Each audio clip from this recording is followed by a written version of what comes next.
Good morning. Welcome into Hurrdat Sports Radio, AM 590, ESPN Omaha, ESPN Tri-Cities. We're live on Twitter, Facebook, YouTube. That's DB. I'm Ravi Lulla here on the Pillar Exterior stage. What's up, DB? Huh? What? What? Good morning.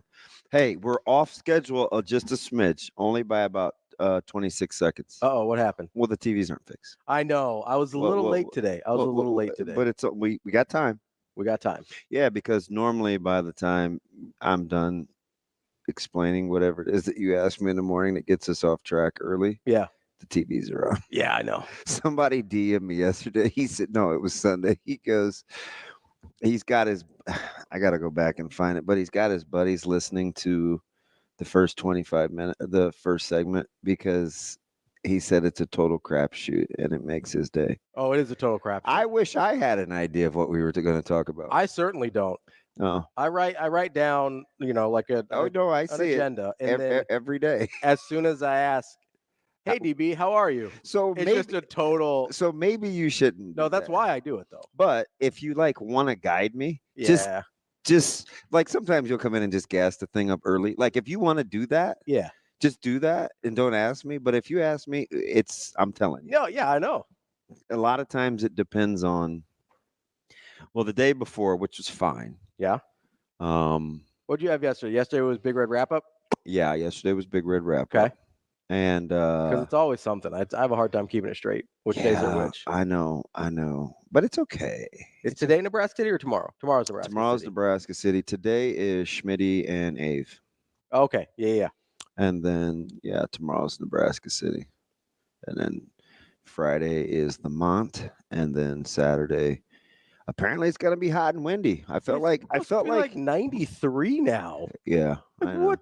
I'm very disappointed. What the F is that? I don't care about the heat as much as I think it's going to be like a mucky game. Yeah. And I'm not used to seeing mucky games where it's hot, 93 degree weather, bright sunlight, right? Because that's just a thing. But hey, there you go. Now I feel better. Hey, Devontae, I'm demanding trade Adams. What's up? We love to see it. Well, I couldn't see that coming. Yeah, I mean, couldn't see that coming all off season. So, nudge, nudge, wink, wink. Here's my this is why players don't pick coaches. This is why. Yeah. This is why. I get. Okay, I'm sorry. Max Crosby wants to leave if he doesn't because he likes Antonio. I don't care. Don't let your players pick your coaches. Yeah. That's a bad idea. Yeah. Unless it's Michael Jordan, then he can do whatever he wants. He went with the whole. Some guys made some business decisions, and on Monday we'll make some business decisions. Apparently, Devontae Adams is making business decisions. No, but it started with driving back from Lincoln last night. I was listening to because I'm in my mom's car because she has my Atlas in her garage because I did not want to put any unnecessary miles on it. So pulled on in and dropped that bad boy off, which, by the way, I felt like Shane when he said, hey, did you know my such and such car is the same length as my other car? Yeah. And they're two completely different cars. Yeah. Oh, come on, Shane. I was worried about pulling my vehicle into my mom's garage because she has a sedan, a look down freezer and a freezer she pulls open. And I'm like, I don't want her to feel like it was just 18 hours. So maybe much ado about nothing, but it fit perfectly. And I'm like, how does that work? It felt like the exact same vehicle. Yeah. The more you know, right? Because I look at both vehicles and they don't look anything alike. No, they could be the same length though. Yeah. So anyway, I was playing around with the Bluetooth on the way home because I don't know if I trust her to drive with Bluetooth, but I did set it up for her. This was probably 2 months ago. And so I just listened to music on the way home. I didn't want any sports talk, nothing. Yeah. So I was just jamming out the music. Then I woke up jamming out the music.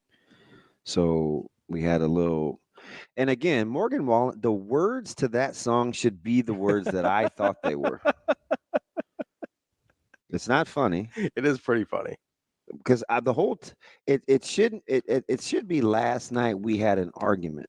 Last night we had an argument. It's not quite as poetic.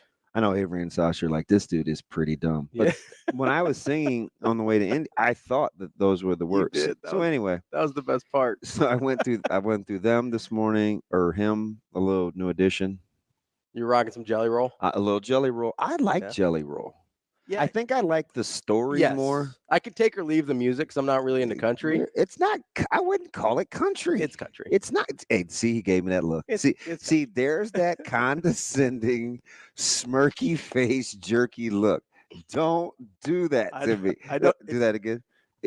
Yeah, it's totally involuntary. That's the worst part. You can't help yourself but to be a prick. It's just inevitable. Like Thanos. It's true. Just. I am. Me being a Dean Blandino is inevitable. Yeah. No, I like the story though. I do. So it was a little Jelly Roll, and then I went through a stretch of TikTok performances on American Idol. Because that's where half these people. Oh yeah, I do. I'm on my algorithms. Got me on The Voice right now. Yeah. And so I do have a soft spot for like these inspirational singing performances. So that's what I was on, because there was this girl with this mushroom haircut. Like she had a super, whatever the kids are doing these days. And she came out and she was talking like this. And you're like, what's that gonna say? And then I'm like, man, here we go with the theatrics. And then, and you know, so Simon's looking at him through his tinted glasses, and he's like looking sideways. And who's my girl? Katy Perry was like, do you really talk like that? She's like, yeah, this is my real voice. And then she like blows to like Anyone by Demi Lovato. Yeah. And I was like, it was better than Demi Lovato. Yeah. Not that I'm a Demi Lovato guy, but I mean, so then I downloaded Demi Lovato because I wanted to hear it on Spotify. And it's like, I'm going back to the funny voice girl. the mushroom haircut. So that's the mood today. Like that's just what we're on. You want to know what I did last night? I tried to send. I'm surprised how many people don't really have like the TikTok thing. Oh yeah, like the app. Yeah, because it's not that DJ's my morning text buddy, but I sent him this deal. Yeah. This is kind of like a motivational deal, kind of like the one you sent me. Yeah, I like that one. Me too. And he texted me back. He's like, I don't have TikTok. I'm like, damn it, that's probably a good thing. Because Shane for the longest was afraid. You were afraid to get addicted to TikTok, right? Or was it that the feds and the Chinese were going to get all your information? He's afraid of China. Okay. I don't know. Do you order anything online ever? Because never mind, that's neither here nor there. By the way, don't bring up the debate. I wasn't gonna. Shane, do you ever waltz on? No, I'm kidding. Do you have TikTok now? I do not. But you can. Are you afraid to be addicted? If somebody sends you something on TikTok, you can still watch it. Okay. You just don't have the app, and you can't peruse through. I don't want to get addicted. I don't want to go down. I don't want to go down the rabbit hole. I send Coach Secor video. Like he's on my this foodie coach thing, and he always says he can't open the TikToks without an account. I'm like, I don't know if that's true. That might be an Android thing. No, he's definitely not an Android guy. Because I know he has 2 hip daughters. Not to say that my kids aren't hip, but they don't have enough influence. I know he loves his girls. I know. Dad, you need an apple. Okay, I'm going to get an apple. And my kids would be like, Dad, you need an apple. I'd be like, up yours. You'd be like, is there meat in that apple? Yeah, beat it. Yeah, you've been a little iffy on Micah lately. I don't think he's getting you to eat an apple. Still mad at that dude. Why's that? Why are you mad at him? He's like, yeah, I'm done. Them apples. I said, hey, do you need anything this week, right? Because I'm going to grab some groceries. He's like, yeah, maybe a few more protein bars if you could switch up the brand. I said, what do you mean switch up? He goes, I don't know. I'm down to about 7. They're getting kind of old. I was like, I'm clearly not doing something. Clearly not doing something. You're like, I'm going to the store. Peace. Knock it off. It was a penalty. Don't try to defend him. I'm not. It was a penalty. What did I say? I was like, it happened outside the end zone. That's a penalty. Yeah, and he hit me with the rules. And then the whole Ja'Cory Barney thing happened, and he felt like scoreboard. Not happening. Yeah, it's like just because they didn't call it doesn't mean you're right. I wonder why they didn't, though. Maybe they were enamored, too. I also don't know if the college rule's different. Yeah. Than the NFL. Just ask Mike. He'll screenshot the rules for you. Hey, Micah, go screenshot the rule for me. I'm giving people. Hey, do you remember what happened with Golden Tate when he went? I'm like, Golden Tate hasn't played in like 50 years. How do you know? But anyway, that's how I'm doing. So next time, don't ask me. You want to play my favorite game? What's up? So I went to Costco last night. Oh, geez. Here's what I went for. Okay. Went for Diet Coke for me. I forgot that. I don't even go in that aisle. I went for whatever you call it. Energy drinks for Natasha. Okay. Which is the similar roll. It's the row, right? Yeah, there's two right there. And then I got pepperonis for my dogs. That's what I went for. Okay, so where is the dog stuff in relation? No, they're human pepperonis. Of course. So you need to go to my Costco so you can see my buddy Lucy. This one over here? Yeah, she is amazing. So the other one's like sometimes she listens to the show. Because really? Do you know what she said? What? I was checking out and I didn't have much because she helped. She like how I fell in love was because I wouldn't have to take anything out of my cart, the self-checkout. She would like gun that thing. Nice. But some people they're like the gun Nazis where they don't want to like help you scan because it's not big enough. They just won't be helping to be helping. Yeah. Nah, but not Lucy. Lucy's like, this dude's pretty special. He can't do anything by himself. Sometimes she'll even throw me a box. So I'm just minding my own business. This is a total true story. I'm not even exaggerating. So she's cooler than a fan. So I hadn't seen her. I remember I told you I hadn't seen her like the last handful of times. Yeah. People apparently know I have an affinity for her because they like, well, I'm not Lucy. Like they make fun of me. It's fine. Whatever. So I'm checking out and she goes, so I give her this hug and I was like, hey, where you been? Yada, yada, yada. And just out of nowhere, she goes, so you don't know if it's zucchini or cucumbers that you put over your eyes when you don't want bags? I was like, wow, that was a deep cut. I said that like in passing. Yeah, it's not funny. It's pretty funny. So all I thought of was Foreman when he said, man, brother can't go get his bread without people talking. Look, man, brother can't even get his bread, man, when people come asking me what's going on. So when I saw him last night on the set, that's all I could think of was you just never know, man. And by the way, I don't put vegetables over them. I'm not like that. No, you were just kind of using the example because you see people. Yeah, but sometimes, like when you do television a couple days a week, like you do have to think ahead. Yeah. Salt, you're gonna swell, you're gonna look a little puffy. Yeah. What am I gonna look like on air? Right? Yeah. Kind of sucks. That's why I got a face for radio. So I went for three things. How much money did I end up spending? Because we always get like pulled into the Costco vortex. Okay. So you didn't go by yourself, so you're gonna lack discipline. It was actually I'm worse than she is. If she goes by herself, she's way more likely to stick to the list than I am. I wish I knew how you walked because I go the same way almost every time. I mostly do too. Like I have a path. I have no idea what's in the middle of that store. I see people like looking at like the big stuff like tents and clothes. And so the middle of the store is part of my path. Oh man, my mom is the worst.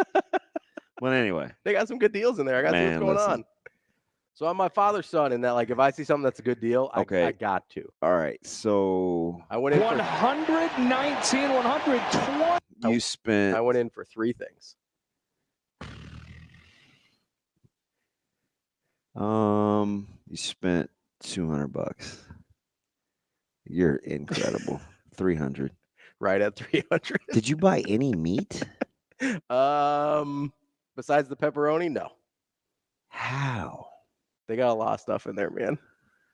You didn't get it. No fish, no chicken, no shrimp, no pork. You didn't get any of that? No. And you spent north of 3? So it was unless you got vitamins. Nope. You get cracked for vitamins. We didn't get vitamins. So it was $2.97, and then we got our little snack when we were done as our reward. So that was like $6. It ended up being $3.03. What got your attention? So you know me, sometimes I'm a little bougie, but I'm also my father's son, and I like a bargain. So Costco's been selling Banana Republic clothes. Oh, you did go to the middle section. Yeah, I did. And they got me. Wow. They got me. I'm afraid to talk to. There's no way. That's like the Bermuda Triangle in there.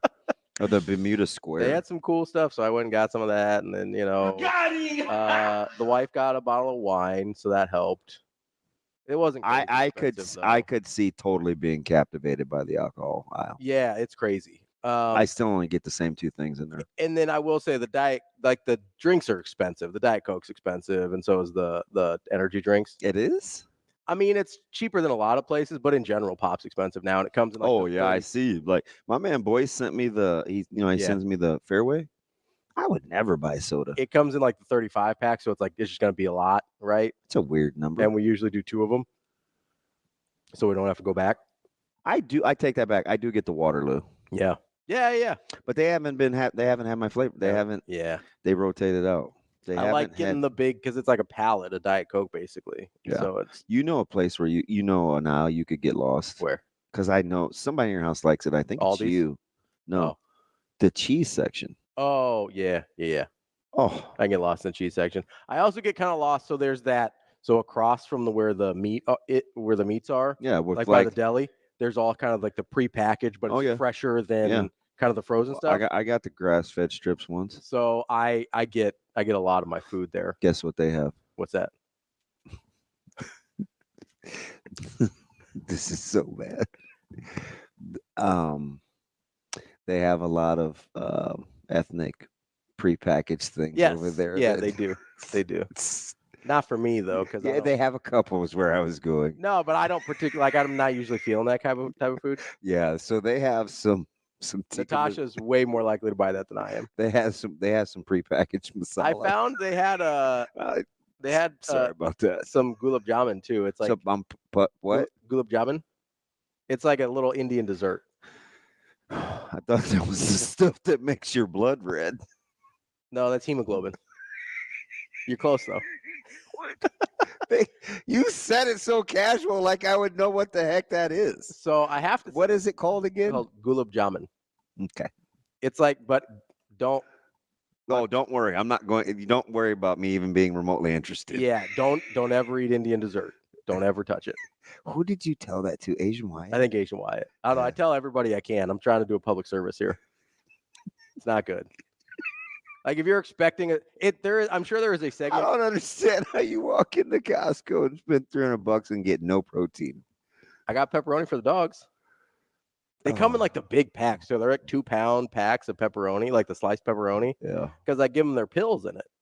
Oh yeah, I'm that guy. Yeah, because it's way easier, and they're just thrilled to death to get a pepperoni, so they don't care that there's like a Benadryl in there or something. Sometimes Biggie will outthink me and spit it back out. But yeah, they do every once in a while. It makes me mad. Yeah, you find a random pill on the floor. Yeah, if you ever just see like random pills throughout the floor, that's the dogs. We're not that or Micah hiding the vitamins under his bed. Yeah, but the B complex makes me nauseous.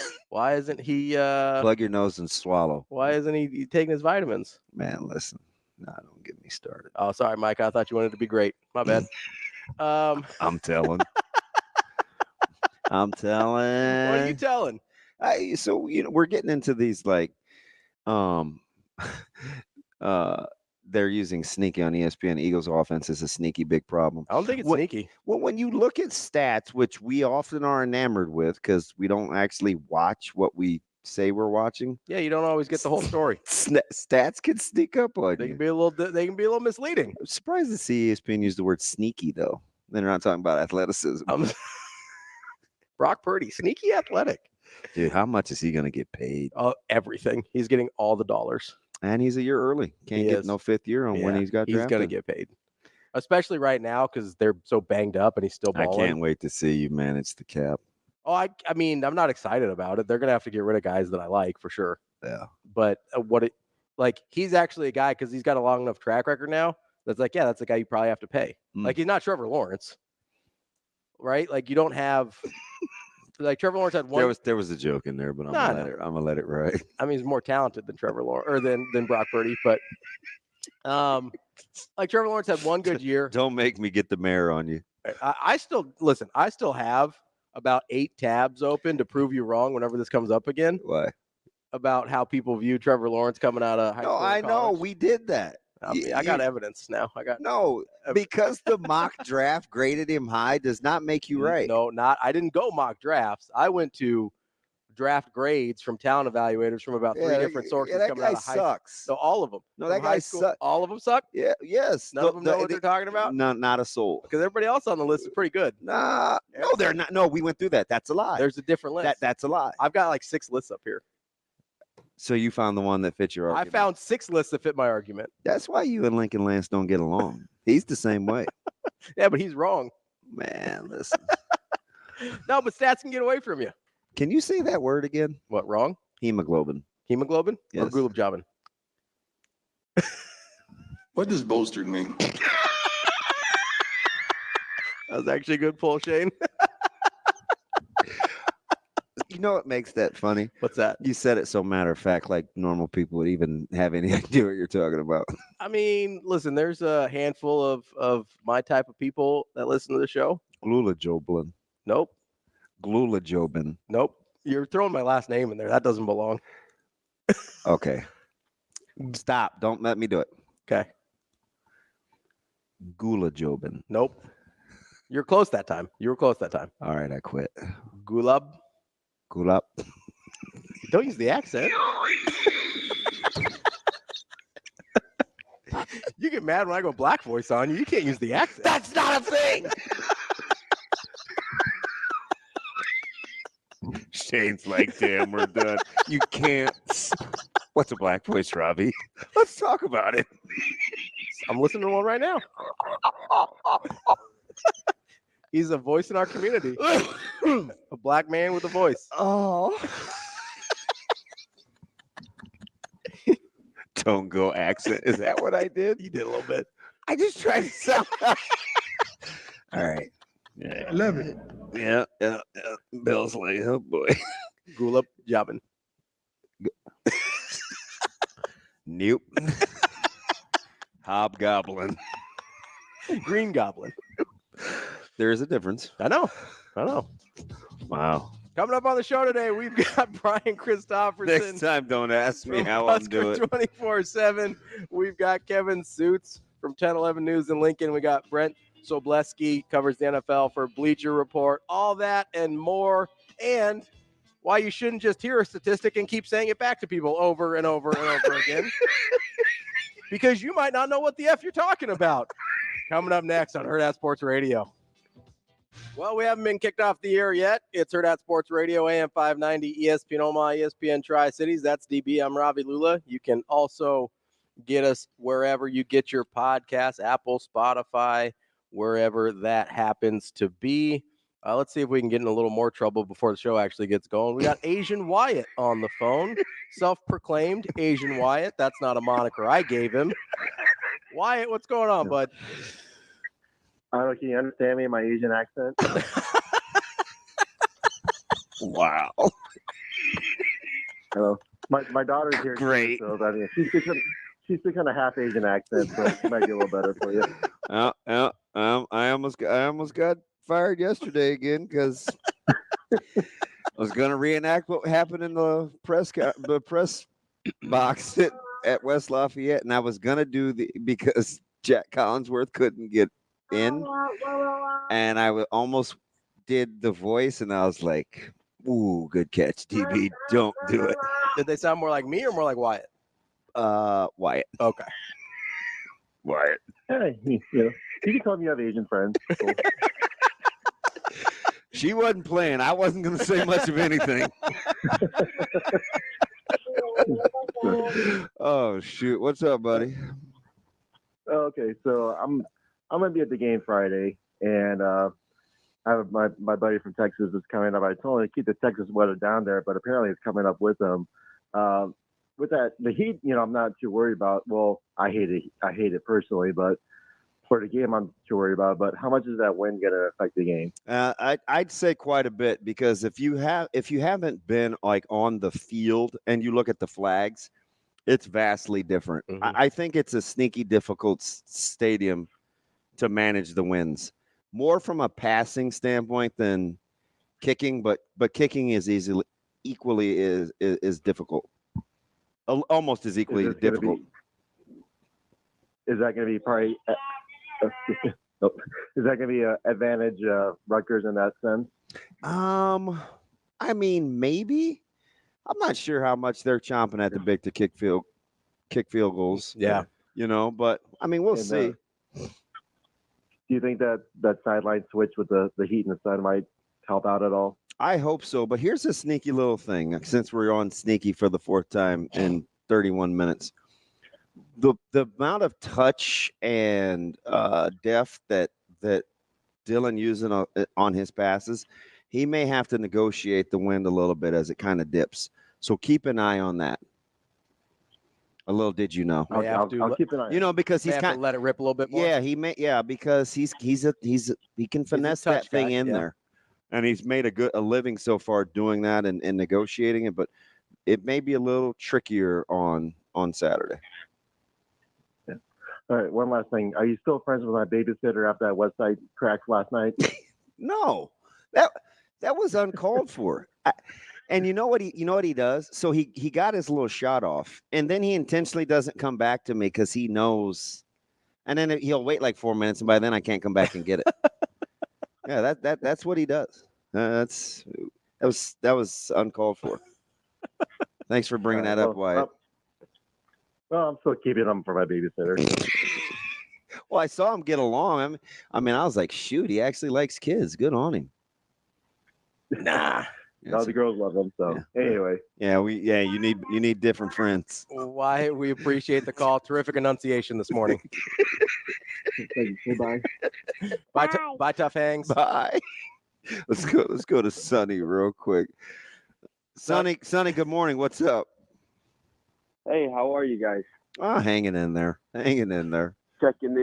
Checking in from Coral Gables, Miami here. Nice. Another beautiful morning. How's you everything okay down there? Everything's good. I mean, there's a bunch of bandwagon Hurricane fans walking around. And the Dolphins stink. But I think DB was asking I meant the weather. Hurricane. Oh, I mean the weather's beautiful. Yeah. Okay. Good. Beautiful. Good. What's on your mind? I wanted to chat with you guys about the relationship between the Nebraska media and the Husker fans. Okay.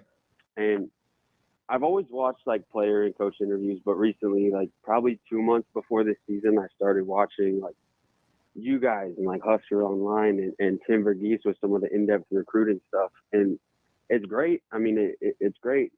And like, I feel like there's kind of an undertone, and like nothing specific, but like there's an undertone of like Northern Iowa might be better than Nebraska, or like they might have a bigger running back or this, or like look out for this on this team. When in reality, like Nebraska's a good football team. Yeah. Nebraska's a really good football team.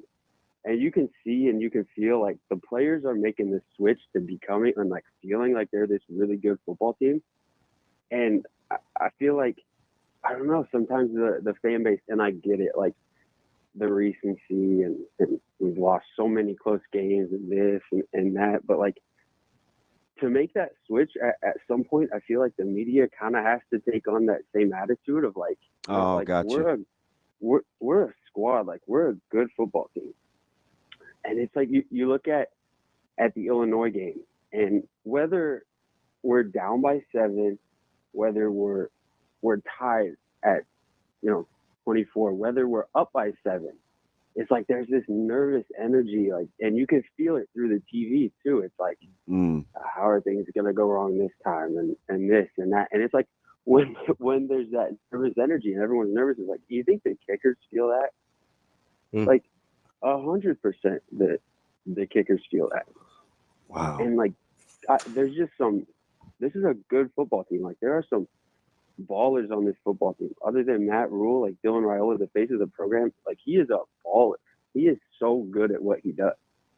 He really is. And I think like obviously the Nebraska media is great, and they spread all the information to the fans, and then the fans talk about it. And like to make that switch, I feel like you almost reach a point where everyone starts talking like Nebraska's a good football team. We need to do a better job of speaking it into existence. I guess, yeah. I hear you. Yeah, and I think like I don't know. They're just a good team. The team's making that turn, and I feel like at some point, to an extent, like, and it's not only the media, it's like the fans, but I guess there has to be like this change of the undertone. Like, no, we are a good football team. We're going into weekends like we're expecting to win these games. Sonny, that's a fantastic call. Really good call. We're going to pick up right there because I know that drives you crazy. It does drive me crazy because it's what I mean. We've been making fun of it for. He's 100% right. He's right. He is spot. That's a really good There call. is. I mean, you've been making fun of me for a week, but there's a probably longer. All right, you only said it a week. I think I only said it a week ago. Yeah, then it's probably only a week. Maybe 2. I don't know. But it's the Richard tucking I've been talking about the whole time. Yeah. Like you just tuck and tail because you're afraid of what's going to happen. What did I send you this morning? Yeah, dealing with chasing like winning. Yeah, chasing winning because what's the alternative? Accepting losing. Yeah.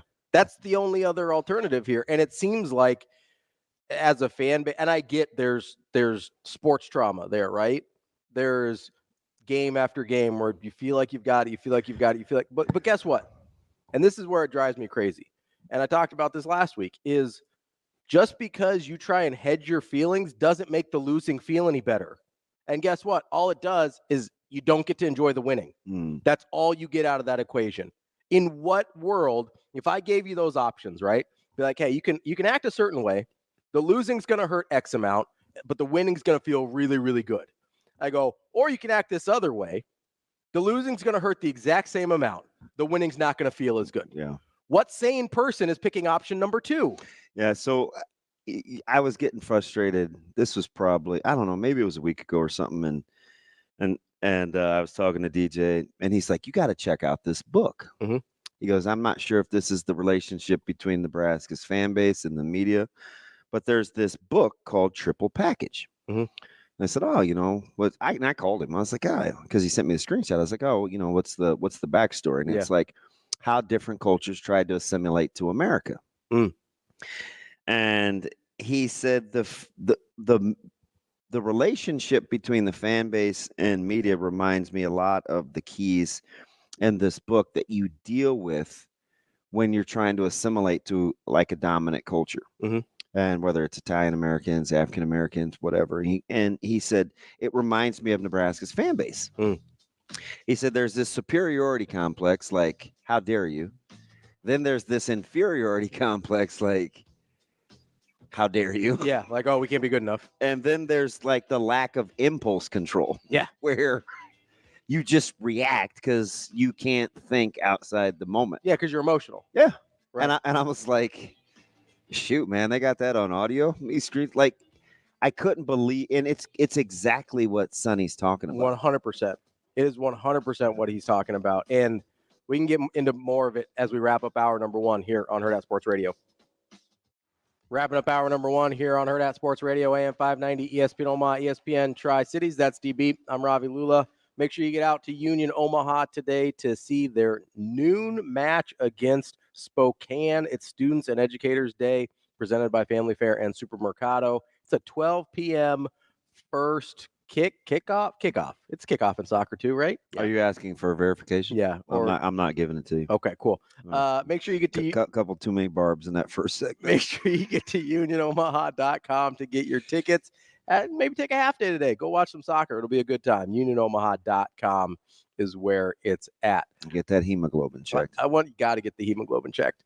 You know why I know that? It's because the test that they give me to kind of give me a snapshot of what my diabetes has been looking like for the last 3 months is called a hemoglobin A1C. Yeah. And so that's the only reason I had off the dome like that. Yeah, whatever.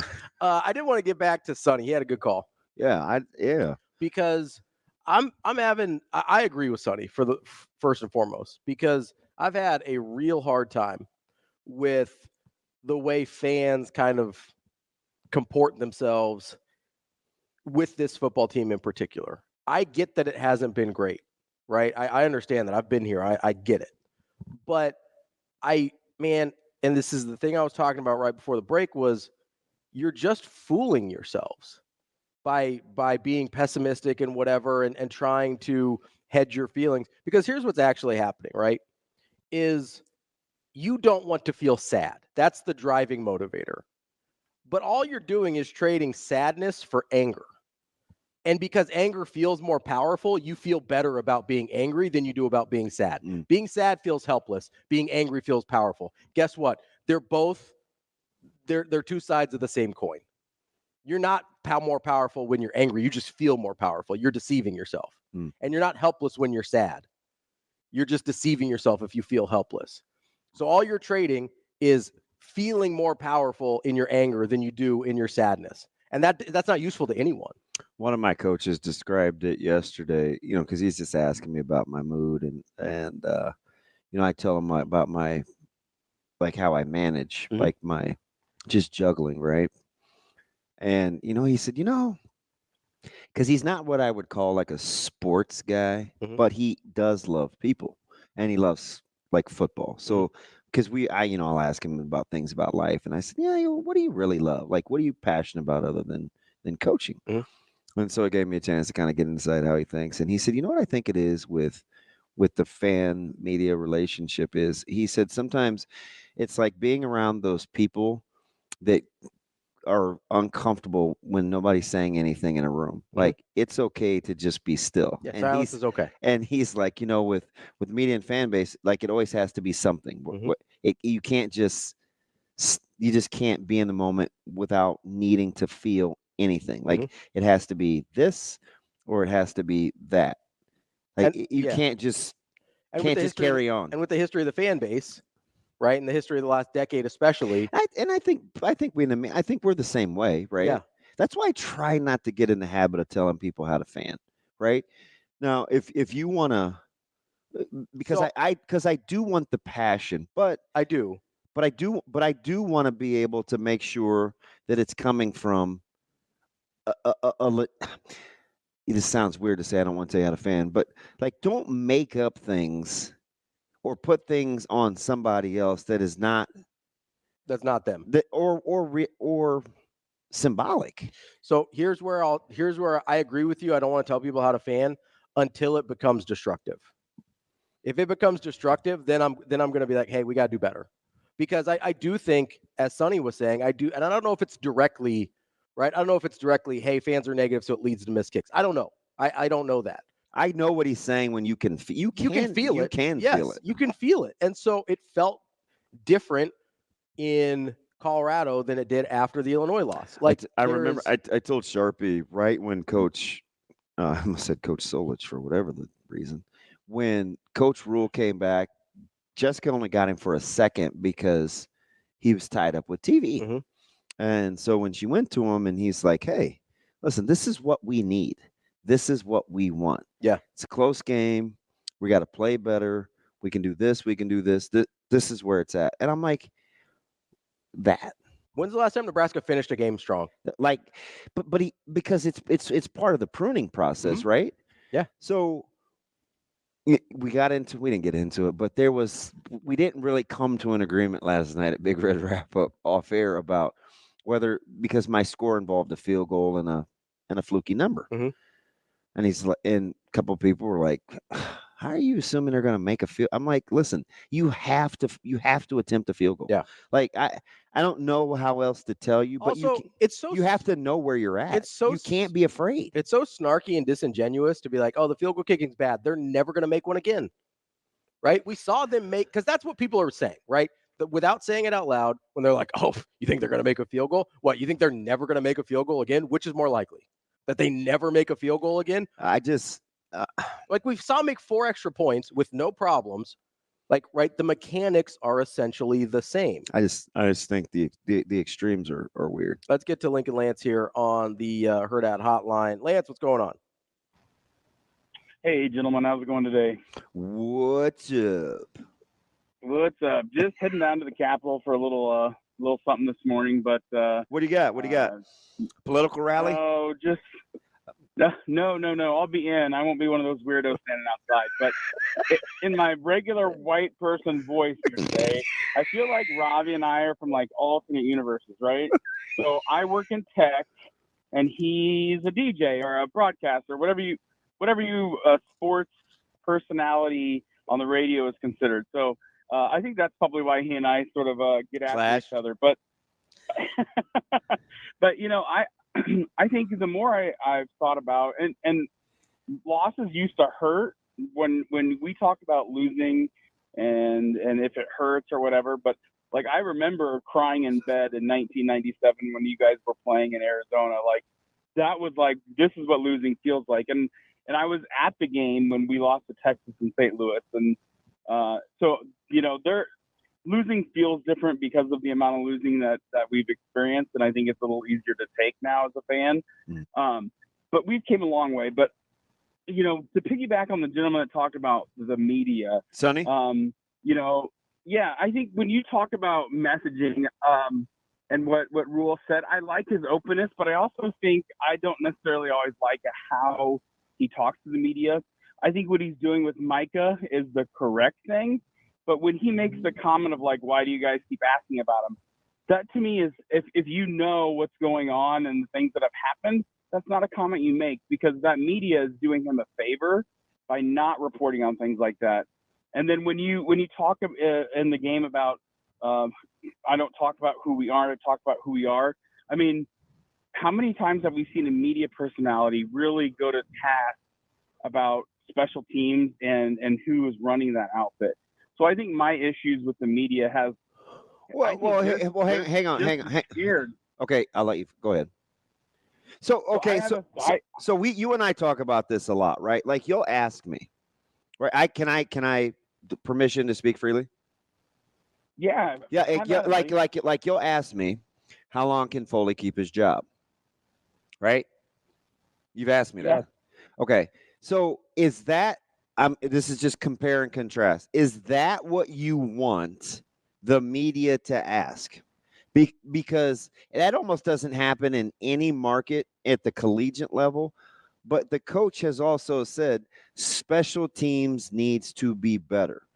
So is it wanting the pound of flesh? Is it wanting to be more direct? Like if you were in the media, how would you go about, if you had any sort of self-awareness? I don't want to corner you.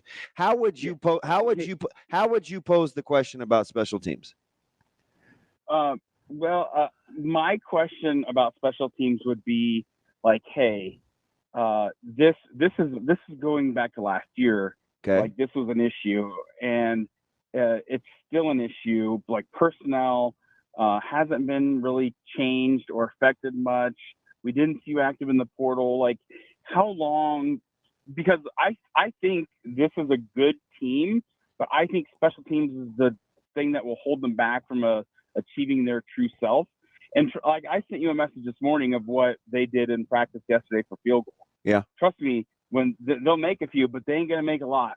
So I just want to know when those things sort of get brought up by the media as opposed to just us thinking them. Because I think one of the things that people really like about Rule is he holds people accountable, right? And we see that with things. We don't necessarily know if he's going to do that with this situation. And if you think about it, he led off with, hey, like 2 weeks ago, he's like, this is the worst special teams I've ever seen. And it got worse since in terms of field goal kicking, right? Mm-hmm. So like you can't keep having that discussion and saying things like that without questions now creeping in of like, hey, at what point do you realize what's going on is not respectful, it's failing, and do you pull that trigger? Like I ultimately just want to know what the answer to that question is. It's not about like what the narrative is, but like, hey, what's going to be the thing that's going to be like, hey, we have to go in a different direction here. I appreciate the call, Lance. It's a lot in There's there. a lot to get in there. We can we'll get into this more coming up next. So we've got Brian Christopherson from Husker 24/7. Oh, and we can kind of pose. Let's say he might have an answer. We could pose a hypothetical to BC because he feels it. Yeah, and he's smart. He's smart, and I think he'll give us a reasoned and thought out answer. It's interesting. We'll be back. More Hurrdat Sports Radio coming up next. Kicking off hour number 2 here on Hurrdat Sports Radio, AM 590, ESPN Omaha, ESPN Tri-Cities. That's DB. I'm Ravi Lulla. We're joined now by Brian Christopherson from Husker 24/7. BC, what's going on, man? Not too much. How are you guys? Hi, B. We're like we are. What are we doing this morning? We got an interesting phone call, and I'm like, shoot. You know what? BC's pretty calm. Let me first ask. I know, right? It's like, oh shoot, here goes DB with this one. He's setting you up, BC. Yeah, man. Well, it was all those Werthers you guys were eating, man. I was kind of jealous. So we had a guy. So the first call came from Sonny. Sonny's down in Coral Gables, and he was saying, it'd be nice if we kind of rallied a little more. We're speak things into existence, where the media is kind of afraid to go all in. The fan base is afraid to go all in. And he talked about nervous energy, right? And I'm like, okay, I could kind of see that. And then it got bookended with a call where it was like, yeah, but with the whole media thing, like, they won't even really ask like the hard questions. Like, this could be a good team, but why won't anybody ask about Coach Foley and this, that, and the other? And I said, well, hey, how would you phrase the question? And he said it would be something like, well, it's been going on for a year or so. We don't really see any personnel changes. Like, at what point are you willing to? Which is not true, by the way. What? Just let me finish. I'm just saying, like, it's a new long snapper. What's been the issue? The long snapper. So, like, it's a very much a personnel BC, issue. do you feel like you want to know the answers to questions and can't ask, or are they kind of answered for you by the way that he gives how he goes first? There have been times when I've been on the beat where there's been a particular position group that has struggled enough that I feel there is a respectful way you can ask a question about how that coach is, dealing with what's in his hand that he has, basically. I would have to think of how you phrase that exactly, but usually it's gotten to the point where the head coach knows what's out there, the chatter that's out there about it. And I almost think there are times where it's like, this is out there. A lot of conversation about this particular group. Maybe the head coach has an explanation of, well, you got to see, this is what he's dealing with that everybody doesn't see. So I do think there are times when you can have that conversation or ask that question in a respectful way. The thing I always tell people, though, is I can't answer the question how the fan wants it answered, and Rule's not necessarily going to answer it, or any head coach isn't going to answer it how a guy on a message board necessarily wants him to answer the question. He might have a completely different answer than they want, and they got to respect that part of it too. So sometimes people will go all, guns a-blazing. I'm going to ask this, I'm going to ask that. It's like right now, like, he's not going to give a dramatic answer about a particular coach, and he might think he's doing an okay job with what he's got too. Like, I don't know. So maybe there is something to be asked here at some point about this coach or that coach, but I always think you can do it in a respectful way, and then listen and give the head coach his opportunity to lay out, like, yeah, this is what's going on here. Like, there was a time last year, I think someone asked a little bit about how Satterfield was handling, the offense in kind of a big picture way. And you got the sense from Rule, like, I think he's doing a pretty good job, actually. He's got a lot of things where his hands are tied behind his back. So I do think those questions can come up at times. I try to do them at a respectful point in a respectful way if they do come up. And then the coach is going to answer how he wants to answer, and we write it down, and people can have whatever opinions they want. But it's not necessarily going to be said exactly what every fan wants to happen. You just got to accept that sometimes. Now, I hate saying that I think I know what he meant, but I do think I got his reply about Mazuka. Did that land okay with your peers? You guys keep talking about, like, that part. Oh, yeah. I don't talk a lot with the other media members about how they process it, so I can't speak for them. I could see that. You do mind your own business. Well, I always look at it as, like, we write and say a lot of stuff on the radio and all this stuff, but coach can say whatever he wants back. Like, I've always felt that way. Like, people used to get all cheesed up when Bo would kind of go back with certain people. He went back and forth with me behind the scenes more than people knew sometimes. And I just thought when I was a beat writer at the newspaper, and that to me was just part of the job. So I didn't get ruffled about it or anything. It was just like, he sometimes a coach's, Rule explained this kind of on Monday. He's like, I know you guys have your job and you have certain questions you need to ask at certain times. And you can see where I'm coming from too. And I've always understood that part. Like a coach is always looking out for his team or the best interest of presenting it publicly how he wants to. And I don't mind that. So I didn't think a thing of it, Damon. I really didn't. Like it's not something that bothers me. And the questions about Mazuka didn't bother me ever since I've been on the beat. Like if a guy's a starter and he's not there, people are going to ask about his status. That goes with the territory. And then the head coach has every, ability or want to frame it how he wants to. And that, so I was fine with the whole thing, really. Okay. So let me ask you this, BC, because you've seen, I mean, you brought up Bo. We've seen BC, the other BC, Callahan. We've seen Solich. We've seen Riley. We've seen Frost. Is there a certain degree of forthrightness or whatever his delivery style is? You call it what you want with Coach Rule, where it's not necessarily catching us off guard, but because he does seem to be more forthright, it's almost having the opposite intent, right? Like he's pretty direct, and yet we still have these conversations, even though I think he's probably the best coach we've had in terms of giving us actual information. Do you feel that? Yeah, I think he is the best coach at giving information, and I appreciate it, and I hope he doesn't stop because I worried a little bit this week because I don't know if it's Rutgers or it's a big game, but there's definitely there was a definite different delivery style with the staff. And I hope that I hope they're not buttoning it up because we don't know what to do with information. But I mean, shoot, man, Sat only talked like 4 minutes yesterday, but I get it, right? Yeah. I mean, it could be. I mean, I don't know. We'll see how it goes.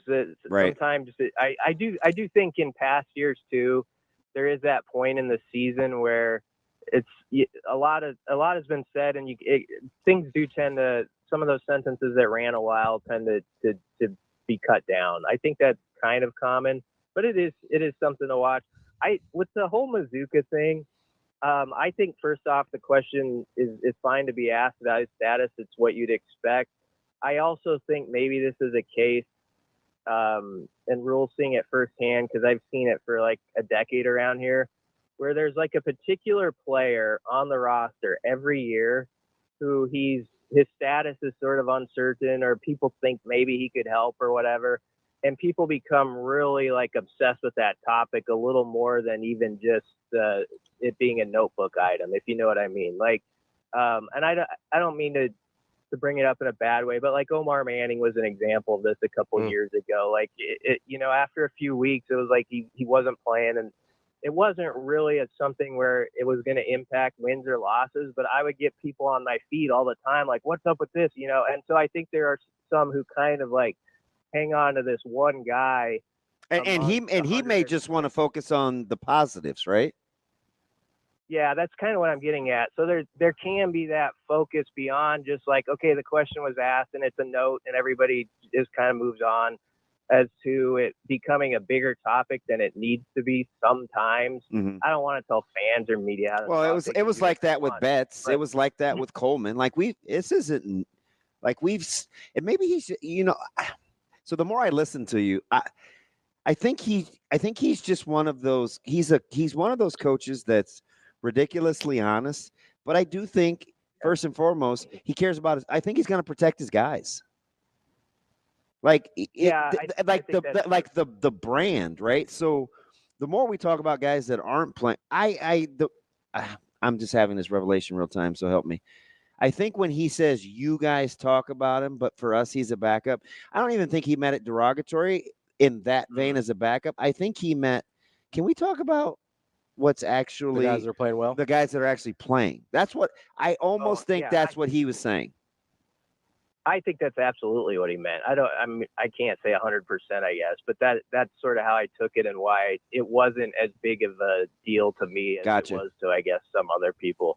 But like, I think hopefully you get that point I'm making. Like, I do think there's a player every year or two where it's like, okay, he's one guy out of 120 over there. Yeah. And this is a news item. We can all agree, like, it's a little news item. Maybe it's the third thing in your notebook, wherever you want to place it.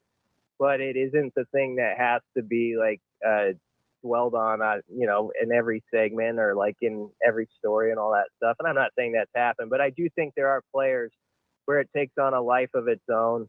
And you could go through the years and think of them where it's like, what's up with this guy? And then it just kind of keeps going for like 8 weeks. And at some point it kind of plays itself out. So I think that was his way of saying, you know what? He's on the team right now. He's second string. Jamal Turner, Thomas Brown, Thomas Afalava. Yeah.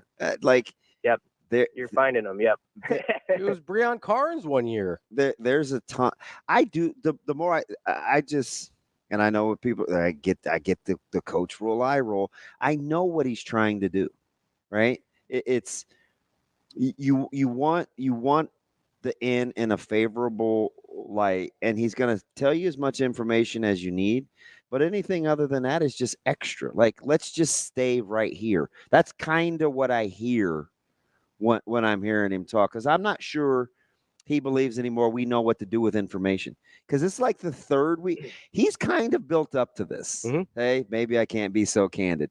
And then last week it was, hey, when I tell you guys. And then this week I can kind of see this trending in the, man, I'm telling you guys, why can't you just take that and be good? You know what I mean?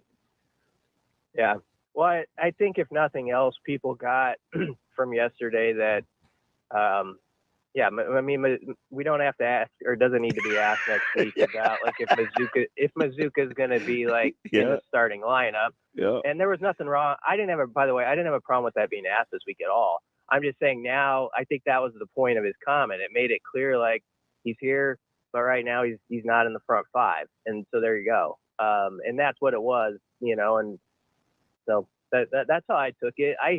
But just to the whole topic sort of we've had, from my perspective, I don't get my feathers ruffled about like if a coach says something back to the media or whatever, because I just think we say a lot too. So to me, it's just part of the deal. Some people that were in the media couldn't stand Bo because he would kind of do that, and I thought, well, this is part of the game, and I learned that as a young beat writer. Like it does go back and forth sometimes, and I think there's been a good relationship between the media and the program for the most part. I think there is right now, from what I understand. Maybe there's some things they want to button up, and we'll see. That's fine if they do. But for the most part, it's also been a pretty friendly media to Husker football. If we're candid, most of the time it's more positive, or it's the narrative swings positive despite a lot of losing seasons. So I would say that part for the media too. Nice. Okay. We're talking with Brian Christopherson from Husker 24/7. BC, want to move on to some actual football stuff here. This narrative of the Rutgers red zone defense has kind of gotten out of control a little bit. I know Coach Rule kind of brought it up in his Monday presser about how their red zone defensive numbers, but it seems like people have just kind of taken that and run with it.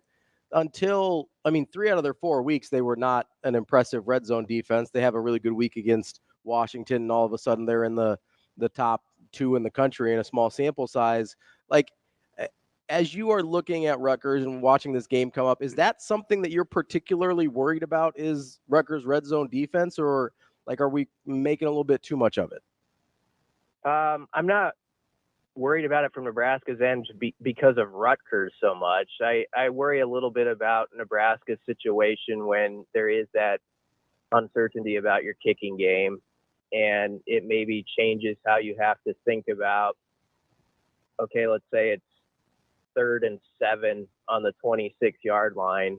If you feel good about your kicking game, you're playing to get to the 6. Maybe if you don't, you're playing to get to you understand 4th and 2 or getting to 4th and 2 or 3 is a good play on 3rd down too. So I think the strategy, it's interesting to me if Nebraska coaches are thinking through sort of how they might want to play some of those scenarios. Like we've heard Rule say this before about how he will quiz Satterfield in the middle of May about okay, you got 3rd and 8 on the 35-yard line, and this is a situation. What are you doing? What are your 2 plays? I wonder if you're really nailing down on some of those thoughts this week too when you get a little time.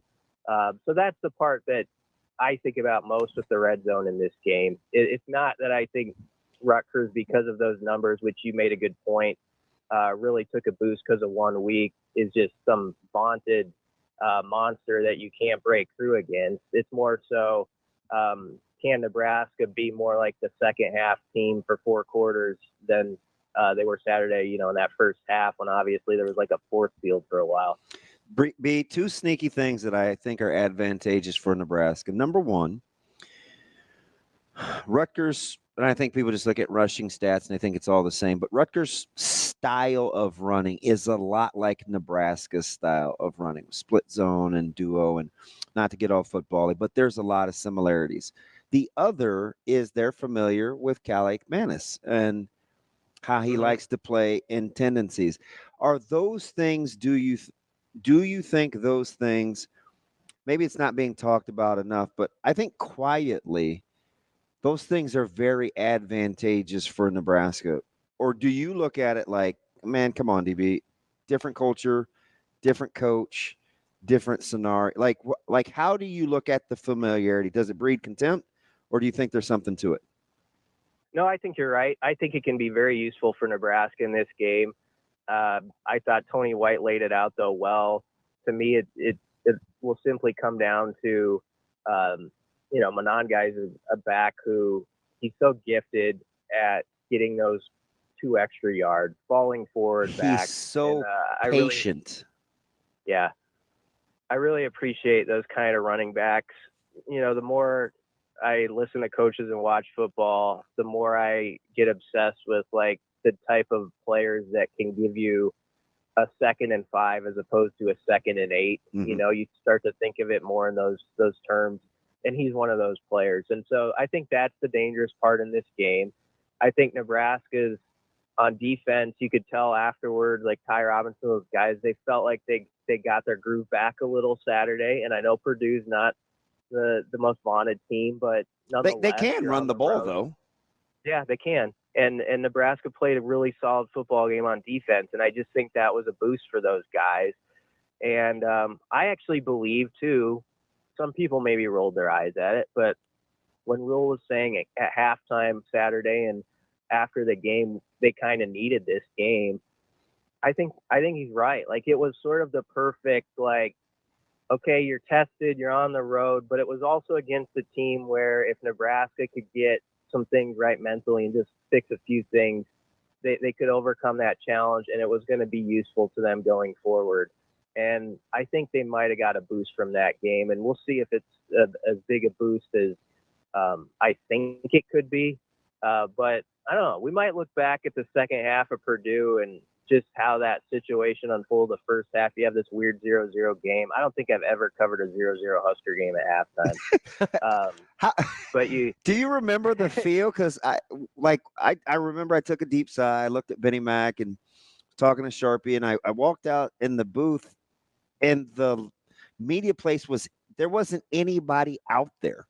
Were you guys? Were guys working, or are you collecting your thoughts?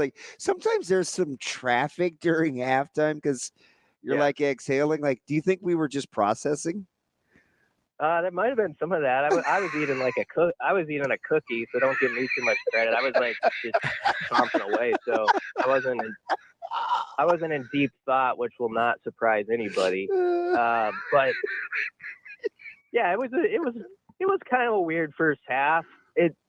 The thing was, the yardage was 210-89, and so I think the coaches and players felt good about it. And then the thing that I like, this whole team isn't full of guys who have been here 5 years. There's a bunch of guys who are in their first and second year. That's a bit of a misnomer that it's an old team, isn't it? Yeah, so some of the baggage everybody connects to what happened way back when isn't attached to guys. Like, I look out and they come on the field for the second half, and it's just Ja'Cory Barney's way. But Barney's, like, dancing, like, and having a great old time with some guys. And I was like, these guys look like they're pretty loose for that. Everybody on X and everywhere is losing their mind kind of about it. And I thought, I think they're going to be all right if they can get a good first drive going.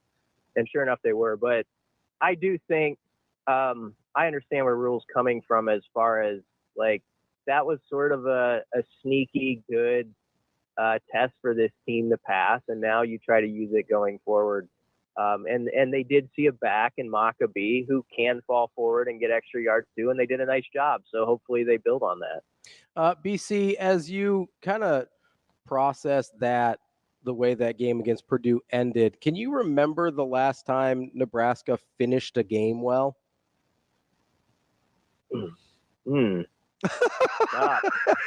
mean, it might not be as far back as I think, but offhand, I don't recall it. But I mean, this year it's been a kind of a struggle in the second half, and some of that's been playing reserves and things of that nature. But it was good to see that they had that boost at the end, and I feel like it was a really important game for like a guy like Gunnar Gatula, and I thought he held his own.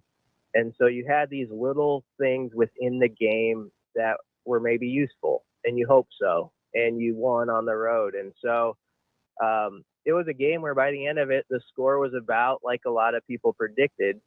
And that's the one thing where I tell people on our board is like, a lot of us here were making our predictions last week, and it was like 28-10 type of games. Like, we do have to sometimes process that and say, this ended up exactly how we thought it could or we wanted it to. So sometimes you got to take some of the things that aren't perfect, but also look at that score and say they got it done. That's useful to this program. On to the next one, and you just got to find a way to cover your flaws a little bit better than the other side. That's Brian Christopherson, Husker 24/7. BC, we appreciate your time and your willingness to get a little philosophical on you. We hope you have a good week. We'll talk to you next week. Always fantastic. Yeah. We appreciate you. Yeah, thanks for having me, guys. We'll be back with Kevin Sjuts from 1011 News in Lincoln here on Hurrdat Sports Radio. Welcome back to Hurrdat Sports Radio, AM 590, ESPN Omaha, ESPN Tri-Cities. That's DB. I'm Ravi Lulla here on the Pillar Exterior stage. We're joined now by Kevin Sjuts from 1011 News in Lincoln. What's up, Kevin? Good morning. Happy Wednesday to you boys. Hey, what's going on, buddy? I got to ask you, with your hands full with high school and football, do you like the shift in Nebraska's volleyball schedule now that we're in conference play? Yeah, there's a little bit more routine now that you get into the Big Ten schedule. John Cook pointed out before the season started that Nebraska will have a match on every day of the week at some point during the season, except for one. So it's nice that right now, this week it's Thursday, Sunday for Nebraska volleyball, but you can expect one weekday game and one weekend game. And I think that helps the team with their routine and their preparation as well.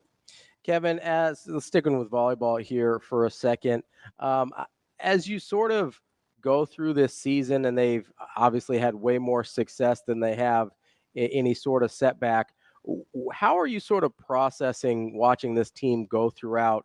Obviously got a lot of highly ranked wins in a really impressive fashion. Like, you don't get all the sexy matches as you get into Big Ten play, although you do have some nice matchups. How do you kind of process going through the Big Ten regular season after a pretty exciting non-con schedule? Yeah, the non-con schedule was awesome. I mean, Nebraska, I wish more sports would be that aggressive in the non-con scheduling. I mean, there were no cupcakes throughout any of that outside of maybe one tournament that Nebraska hosted, and you just need to fill it and get some teams to come here. But my goodness, playing Louisville and Kentucky and Stanford, Arizona State was a really good opponent that came to Lincoln on a Friday night. They didn't hold back. John Cook has always said it's harder to win a Big Ten championship than a national championship, because to win the Natty, you just got to win 6 in a row. And sometimes the hottest team gets to the final. The Big Ten, it's the gauntlet. You got to play every team twice And with as good as the Big Ten is, beating Penn State 1 or 2 times in Wisconsin and Minnesota, well, now that the conference has expanded, now scheduling is going to start to really play a factor into who wins the league because you don't get to play everybody twice. So I looked at not to go all volleyball here with this segment, but I did look at the top 25 in AVCA the other day, and Nebraska has at minimum, if the season ended today, at least 11 more games against opponents in the top 25. It's not too bad. That's the Big Ten. That's not surprising. I mean, that's just what the league is. At one point, 6 of the 10 teams in the top 10 were from the league. Yeah. And that's not changing. That's just the way that the conference is. There's so many really good teams, and better enjoy if you're a Nebraska fan with home tickets because, they are so good, and they just got so many big matches, and a lot of them at the Devaney Center still ahead. It's interesting to see when you and I started. Well, I was just getting done. You were doing this maybe, but to see Penn State right there, because remember when Coach Pettit and those guys got it going, like Penn State was always the team that was the nemesis, right? That you had to get over, and they've shown some flashes since the mid '90s, but this Penn State team seems to be pretty complete. Do you wash your eyes out to see Penn State like clipping at the heels right there? That's probably the other team besides Nebraska. If you were to pick who's going to win the league right now in this moment, Nebraska is the pick. Penn State would be the clear-cut number 2. And that's a team that has local interest too because Caroline Juravicius is there, and who's the other one? Maggie Middleton is there as well. So there are 2 former Huskers on that team, and they've found their footing. Penn State had a couple of years where they kind of fell out of the national championship conversation, but they're right back in it. And to no surprise, they got one of the best home court advantages in the nation. And everything that I've seen, every time they're on TV, the place just looks like a party, and it's got to be so difficult to play there. Kevin, we've been talking a lot this morning about how kind of Nebraska football is covered by the media and how it's consumed by the fans. And as we're having this conversation about volleyball, it kind of obviously the recent history is dramatically different, right? But it is kind of striking to me how different it is the way we consume volleyball in this state versus football. Is that something you've noticed at all? No, but that's that's Ravi, you're really thinking that. I kind of agree too, just listening to the question. Wow, that's you're gonna get my wheels spinning here early in the morning. My goodness. I feel like maybe there's a little bit more forgiveness toward volleyball, and I guess is it because it's a volleyball football thing or because of the track of success recently? I don't know. I think it's the latter, maybe, if at first blush, but I would have to give that some thought. Like it seems like it's almost 2 entirely different fan bases, and we know it's probably 90% overlap. Like it's really strange to me. That is, and you could even throw in the whole NIL conversation of it too. You would think there would be less forgiveness on players that are making more money. And everybody on this volleyball team, they're doing okay. Their bank account's all right. Well, and let's even throw in the men's basketball team, right? Because you can take the success away from the men's basketball team, and it seems like we're more forgiving towards them too. Yeah, you're right. Whew. You guys got to carve out some more time to really dissect this thing. Hey, let me ask, speaking of dissecting, because I didn't see you. You're obviously like really working. I was just trying to catch my breath at the half. Like real time when you're thinking and you're down there with kind of your brethren getting all your shots. Were you thinking they're going to be okay? I'm looking at how they're moving the ball, or were you like, this isn't good? I don't think there was any concern at any point in that game that Nebraska's going to lose, in my opinion. I don't think Purdue's very good. And DB, to your point, I mean, you hit the nail on the head.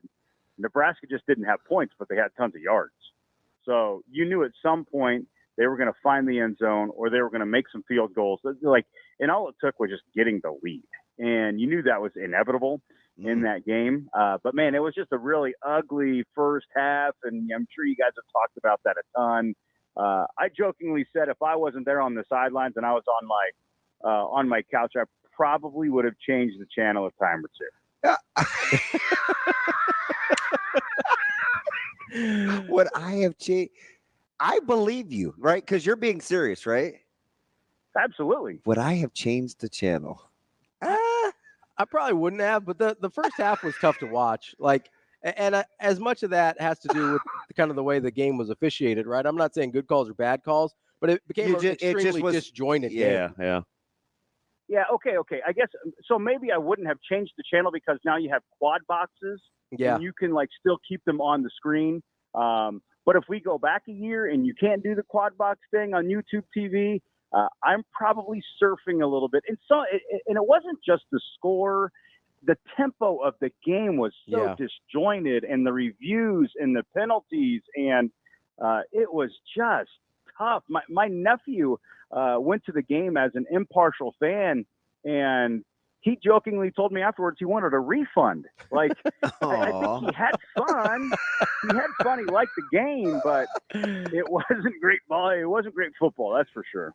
Yeah, that's I had a lot of people say that at halftime. Although I will say, while you're in good company there, I think you may have been alone in feeling as positive as you did about the result on Saturday, because I don't know if I just hang out with too negative of people, but there was in my circles. I think Brunsey felt okay. A lot of panic about maybe not I don't know if people actually thought Nebraska was going to lose or if they were just afraid that this meant overall they were bad. Does that make sense?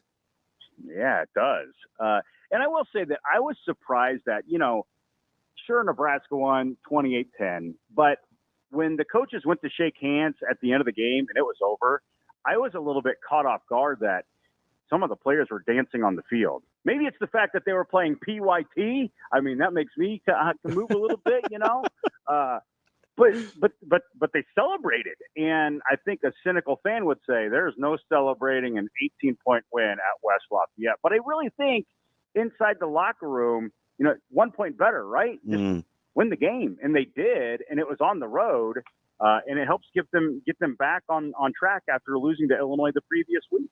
Yeah, I just have you can't have it both ways where, and I'm not talking about you specifically, but people are like, oh man, it's really hard to win on the road in the Big Ten. And then you go out and be like, I can't be happy that they won on the road in the Big Ten. Yeah. It's either one or the other, right?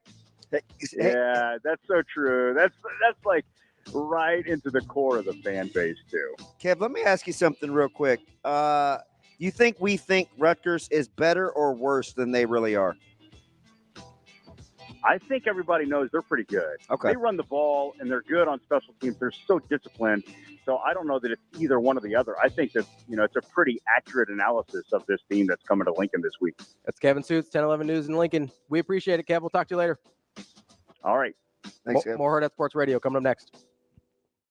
Wrapping up hour number 2 here on Hurrdat Sports Radio, AM 590, ESPN Omaha, ESPN Tri-Cities. DB, I got some stats for you. All right, let's talk stats, buddy, because you are very fired up, and I want you to do it the exact same way you said to me. Before we get to those stats, though, I got to tell you about some stats from TeamJackFoundation.org. I like stats. Brain cancer, number one cancer cause of death of children in the United States. Less than 4%. I don't like those stats. That's not a good stat. Less than 4% of National Cancer Institute's research investments are spent on childhood cancer. Approximately 13 children are diagnosed with a brain tumor daily. And in the last 30 years, first-line chemotherapy for childhood brain cancer has not changed. Team Jack Foundation is working to change all those stats. Get to teamjackfoundation.org to donate, get involved, find out what events are coming up next, and help them find better treatments and one day a cure for childhood brain cancer. Here's some other stats. I'm fired up about those too, but there's something we can do about this. All I can do about these other stats is talk about them. Yeah. Because can you do the thing again where you go, it's not true. It's not. See, this is what bothers me. You said it's not true. People get a perception about things, and then instead of being curious, they'll be like, hey, I wonder if my eyes are lying to me. Let's go look at the numbers, right? Instead of doing that, they just run with whatever willy-nilly feeling comes into their brain. You stole my term. I know. I brought it back. You did. But willy-nilly. I'm old. That's your guy. I don't even know willy-nilly. Well, Willie Nelson? That's your dude, right? No. Deep breaths. Deep breaths. I am not a cannabis dude. So I think it was Jason on the stream. Appreciate everybody. Was it Jason, Josh, or Jared? I don't know. We got a lot of J's. It was one of the J's. One of the J's in the stream brought up a point about Micah Mazuka because we were talking about why people keep bringing him up to Coach Rule and asking about him. And he goes, well, he clearly was bothered. Yeah, 100%. And so Jason, Josh, Derulo, I don't know, whoever. I'm telling you, it was either one of the Jason, J's. Jared, or Josh. One of the J's brings Although up. Josh is added to his name. Potential pastor.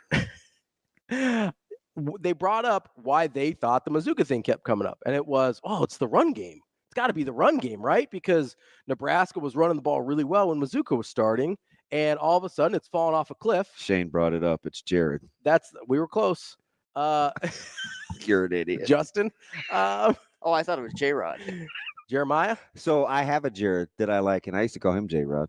But he was a big Razorbacks fan. This perception of, hey, like obviously since Mike, and we just have run with it. I don't know if it's the PFF grades. I don't know if it's just the assumption of whatever it is that we're like, oh, Micah Mazuka, best run blocker on the team. That must be why they can't run the ball anymore. I'm going to give you 5 numbers, DB.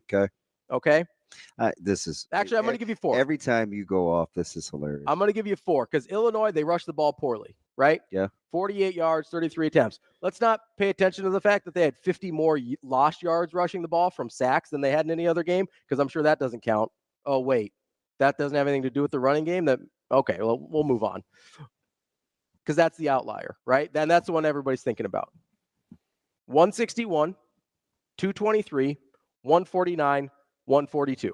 Okay. Which of those 2 games do you think Micah Mazuka started versus the 2 that Henry Lutovsky started?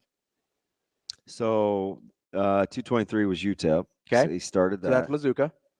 Which, by the way, they ran 12 more times in that game than they have against anybody else, but continue. And I will go, give them to me again. 223, 149, 142, 161.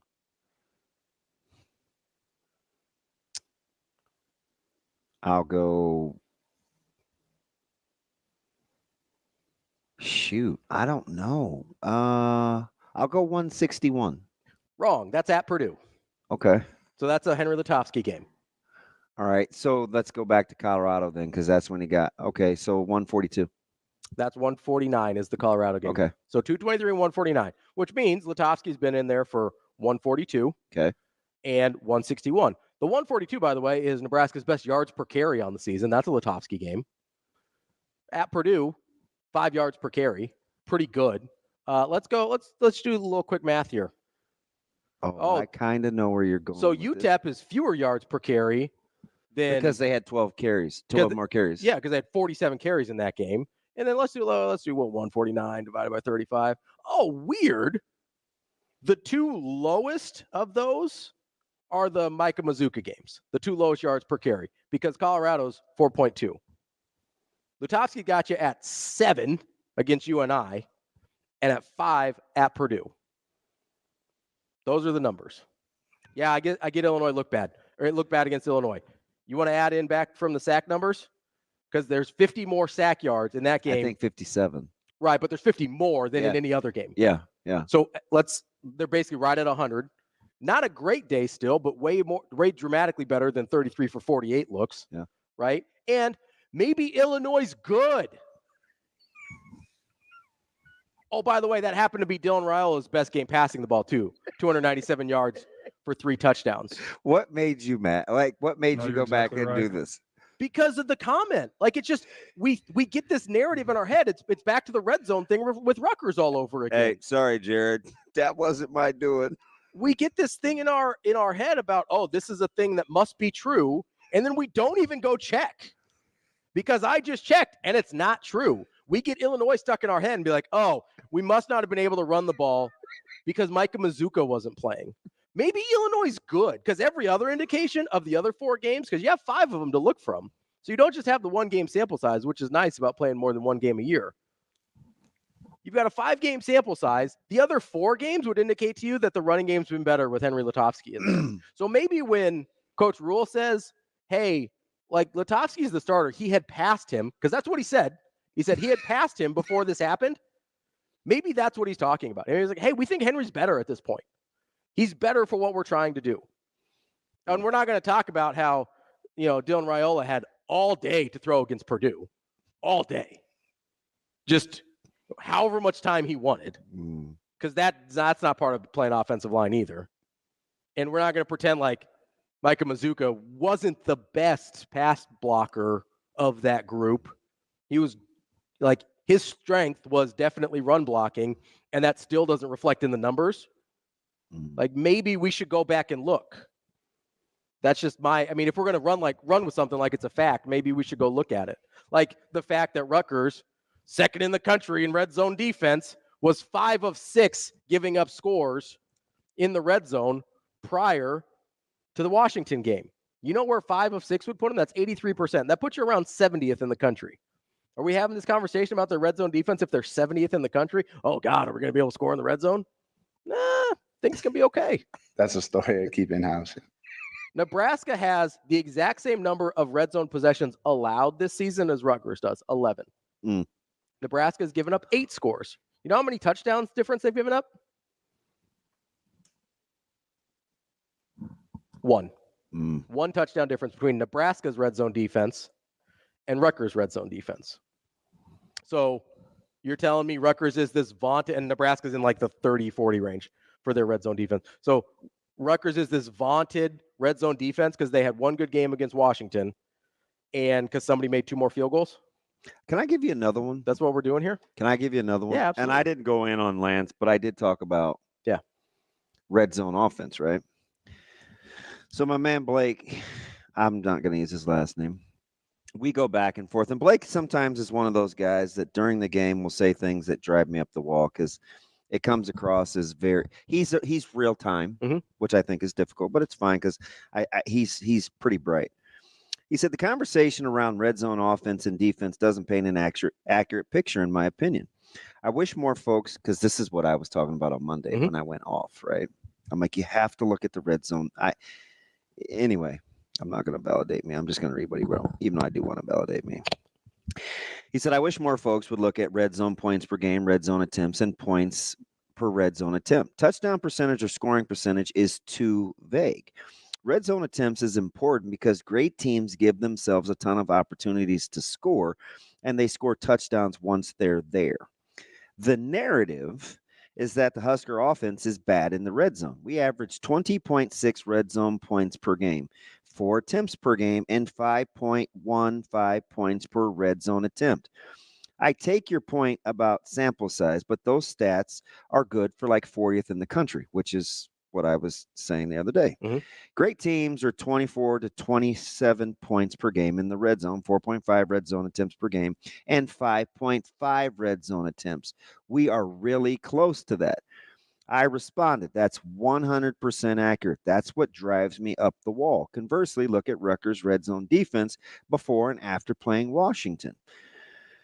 He said, just keep putting yourself out there. It'll eventually put yourself down there. It will eventually work. If you aren't efficient, like the Huskers were in 2022, or if you are efficient, it'll work. The Huskers in 2022 were incredibly efficient in the red zone, 5.5 trips, but only averaged 2.7 attempts per game. Who cares how efficient you are if you can't get down there? So to your point with Rutgers, what excites me is they allowed Washington to get into the red zone 5 times.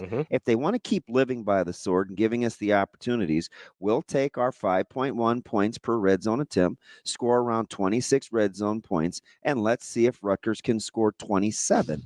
I doubt they can. The Husker D is only allowing 2.2 red zone attempts per game. That's elite. And only allowing 4 points per red zone attempt. That's elite. That's getting inside the numbers. How about that? Because he's 100% right. That's a guy that's curious. I like it. Blake, right? Yeah, is that who it was? Yeah, he's a Berean. We like Blake. Brian, we're going to have Shane give you time to call back because coming up next, we're going to talk a little NFL with Brent Sobleski from Bleacher Report here on Hurrdat Sports Radio. Kicking off hour number 3 here on Hurrdat Sports Radio, AM 590, ESPN Omaha, ESPN Tri-Cities, KFOR in Lincoln. That's DB. I'm Ravi Lulla. We are joined now by Brent Sobleski from Bleacher Report, talking some NFL. Brent, how are you this morning? I'm doing well, and I must say, gentlemen, to go off topic right off the bat, I'm excited. I have tickets tonight with me and my younger son to see AEW's 5th year anniversary in Pittsburgh with an amazing show, so I'm pumped and ready to go today. There we go. Listen, anytime you're near Pittsburgh, it's got to be a good time. I know that, 'cause not that I'm a fan of the Pens and the Steelers, but hey. color me jealous, B. But can I stay right there and not be part of the Homer Network? Let me ask you something, Brent. If you had to push your chips in a division direction about being the most or the best at the end of the year, are you going NFC East or AFC North? Well, I'm sorry, NFC North. I'm sorry, NFC North and AFC North. Right now I'm going NFC North because the AFC North has underperformed in a lot of ways. So when you look at the NFC North, oh, sorry, go ahead. I was going to say, but could I convince you that the AFC North may have the best team in the AFC without having the best record? Well, see, let's frame it this way. If we were going into this regular season, we had this conversation, which we've had conversations going into the preseason or into the regular season, I would have definitively said the AFC North because of what we projected each of those teams to do. And really right now, my concern is how are each of these teams going to respond, right? The Cleveland Browns are nowhere near what we thought they might just be bad. Yeah, exactly. The the Cincinnati Bengals, same thing. We all thought Joe Burrow, healthy, would be the salve that really solved everything and put him back in that Super Bowl contention. We haven't seen that. The Pittsburgh Steelers, they're 3-1. They're atop the division. They are competing, but they still have significant issues that they'll have to deal with week in and week out, specifically at the quarterback position. To your point, the Baltimore Ravens are the best team in football at this very moment. I kind of agree. Because they found their identity. Right? Well, this is what people forget about the Baltimore Ravens. They were replacing 3 starting offensive linemen. You were integrating Derrick Henry into your offense for the first time ever. You had to change not necessarily your defensive scheme, but you now have a new play caller on that side of the ball because Mike McDaniel went on to become the Seattle Seahawks head coach. And they were a little slow coming out of the gates. And still could have won the game against the Chiefs. Yeah, absolutely. So I think you're right in saying that the Baltimore Ravens are the league's best team at this very moment. With that said, if it's a compare and contrast between the two sides of the North, I'm still leaning to the NFC North just because overall quality and how they played this year, with Minnesota clearly being the story of the season so far. The Detroit Lions, a legitimate Super Bowl contender. The Packers now have Jordan Love back, and the Chicago Bears are better than they were a year ago. Let me ask you something. I asked this to Ravi on Tuesday morning after watching Detroit, and I get the 18 of 18, but so much of it is design. And I'm not hating on golf because that was ridiculous. And I asked him, I said, if you're a defensive, if I'm a defensive coordinator, and I only am at the high school level, so that doesn't count. But what would you do first to take away the threat from the Lions? What would you try to stop first? I'm a bit old school in this manner because I would rather be aggressive and fail than to sit back and let them pick me apart. I really would. I was looking at the statistics today. There's only one team in the NFL, or excuse me, 2 defenses in the NFL that are blitzing 50% of the time or more on third down. That's where the NFL is in today's game, right? We have evolved into this counterpunch, essentially, where you have these shell coverages where the entire point is to allow offenses to get their yardage, to complete passes, but you're essentially trying to keep them from scoring, not allowing chunk plays, and hopefully leading them into turnovers. So the more opportunities you get to create a turnover, that's essentially what defenses are looking for. I don't necessarily like that approach. I get why we've gone that way. This is a pass-first league. This is an NFL that wants more offense. But if I'm going to go down, I want to go down try my darndest to get after the quarterback and making his life miserable. So, yes, Detroit has a phenomenal offensive line, arguably the best in football. But if you can scheme up offense that well, you can scheme up defense that well, too, to get mismatches and overload blitzes. And that's the way I would be going week in and week out. Brent, I'm glad you brought up Detroit's offensive line because we also brought up Joe Burrow and the Cincinnati Bengals. And I often have this kind of sliding door moment with that Penei Sewell pick because I think a lot of I think way too much about it because I really like Joe Burrow. And I just think to it's myself, the local connection, definitely. Probably, but he's also, I think it's also the smoking the stogie after winning a natty. Like I enjoy that too. But, I sit here and I go, if you're Cincinnati, would you rather be in a position where like, hey, I got to figure out another wide receiver than, hey, I can't keep Joe Burrow alive? You have no idea how big of a smile I have on my face right now. Because if you guys remember, nationally, I was absolutely buried. You were getting I was buried, and I'm talking 6 feet deep. People were ready to end my career. Why? And let me go back a few years for people who have no idea what I'm talking about. One of the pleasures I have is I lead up the NFL scouting department for Bleacher Report. I also am the one each year for Bleacher Report that grades picks in real time, right? Mm-hmm. I gave the Jamar Chase pick an F.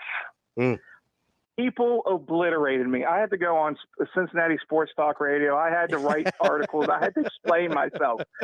Now, the reason I gave it an F at the time, it had nothing to do with Jamar Chase's talent. Yes, we all knew how talented he was as wide receiver one in that class. It was a philosophical debate, right? To me, it's harder to find that elite premium offensive tackle than it is a quality wide receiver. And over time, that's proven to be true. Yes, Jamar Chase is exceptional. But look at that draft class. You mentioned Penei Sewell. Penei Sewell is arguably the best offensive lineman for football. So you can say that's a toss-up between the two picks themselves. But what did Detroit get later in that draft? Oh, I'd say in the 4th round. Some guy named Amon-Ra St. Brown. Yeah. So they got 2 All-Pros in the same draft where Cincinnati's Jamar Chase has yet to even be an All-Pro. So tell me why Jamar Chase was more valuable at the time. He wasn't. That was the point. And when you're looking at it to make sure that Joe Burrow stays upright, you should have invested in the offensive line. And guess what problem they still have? Offensive line. So, yes, I am vindicated. I feel great, and I'll continue to smile from ear to ear. Okay, could I go back to the defense and the shell thing? How much of this, Brent, because I'm trying to make the case that we've been playing too high forever, and I get it, defenses have gotten smaller and lighter. But how much of that has to do with the fact that quarterback play is not great right now either, especially for the second half of the league? Well, I think a lot of it has to do, and this harkens back years. And the reason I state that is when the players last negotiated this CBA, they shot themselves in the foot. And I really believe that. We have a worse product at the start of the season than we did previously. And the reason why training camp, I'll get it. Exactly, right? Yeah. So I fully get their intentions. They want to make sure they're healthy. They want to make sure they're not worn out, that essentially they don't use them as bodies through camp and then discard them because they don't have guaranteed contracts. I get all that.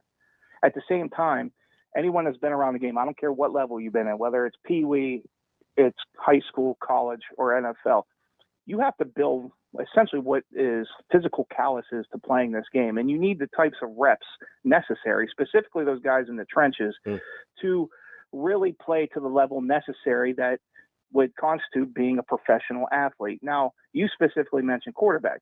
If you're not protected well, you're going to struggle. If you are in a situation where you don't have enough quality reps with your wide receivers, you're going to struggle. You're not going to be on the same page. And so the less time you're on the practice field, the less opportunities you get to work together, the fewer and far between you'll be able to execute at a high level once you are in game situations. And that's really, to me, why we've seen this quote-unquote downfall in quality of play at the beginning of the seasons, whether we're talking about quarterback specifically or the game unto itself. So I think it's a micro and a macro viewpoint all wrapped into one. Okay, so how much do you think this upcoming draft, you just did the piece a little bit on Ashton Gianti and kind of this running back class, which is, as you called it, loaded. The fact that running backs the market doesn't show it, but the value of how they're rushing the football in the NFL may. Can those two things coincide? I do believe so. I think when you look at it, the game itself it's punch, counter punch, right?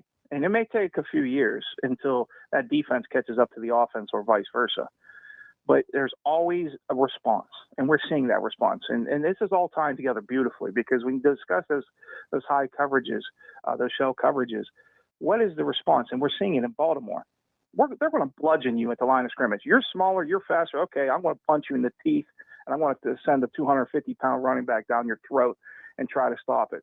And no one has in the last couple of weeks. You throw in an athletic quarterback. Now you get the defense reading their keys, and they're slower because they have to worry about the signal caller who can run for 10, 15, or 50 yards if it's Lamar Jackson. And these are the ways that you can counteract the way that the defenses have changed in order to keep up with passing offenses. And as such, once you have that reciprocal when it comes to the running back position, going from that quote-unquote devalued to maybe you start seeing and investing in them a little earlier. And we've talked about this a lot with our scouting department behind the scenes because of the composition of this year's draft class.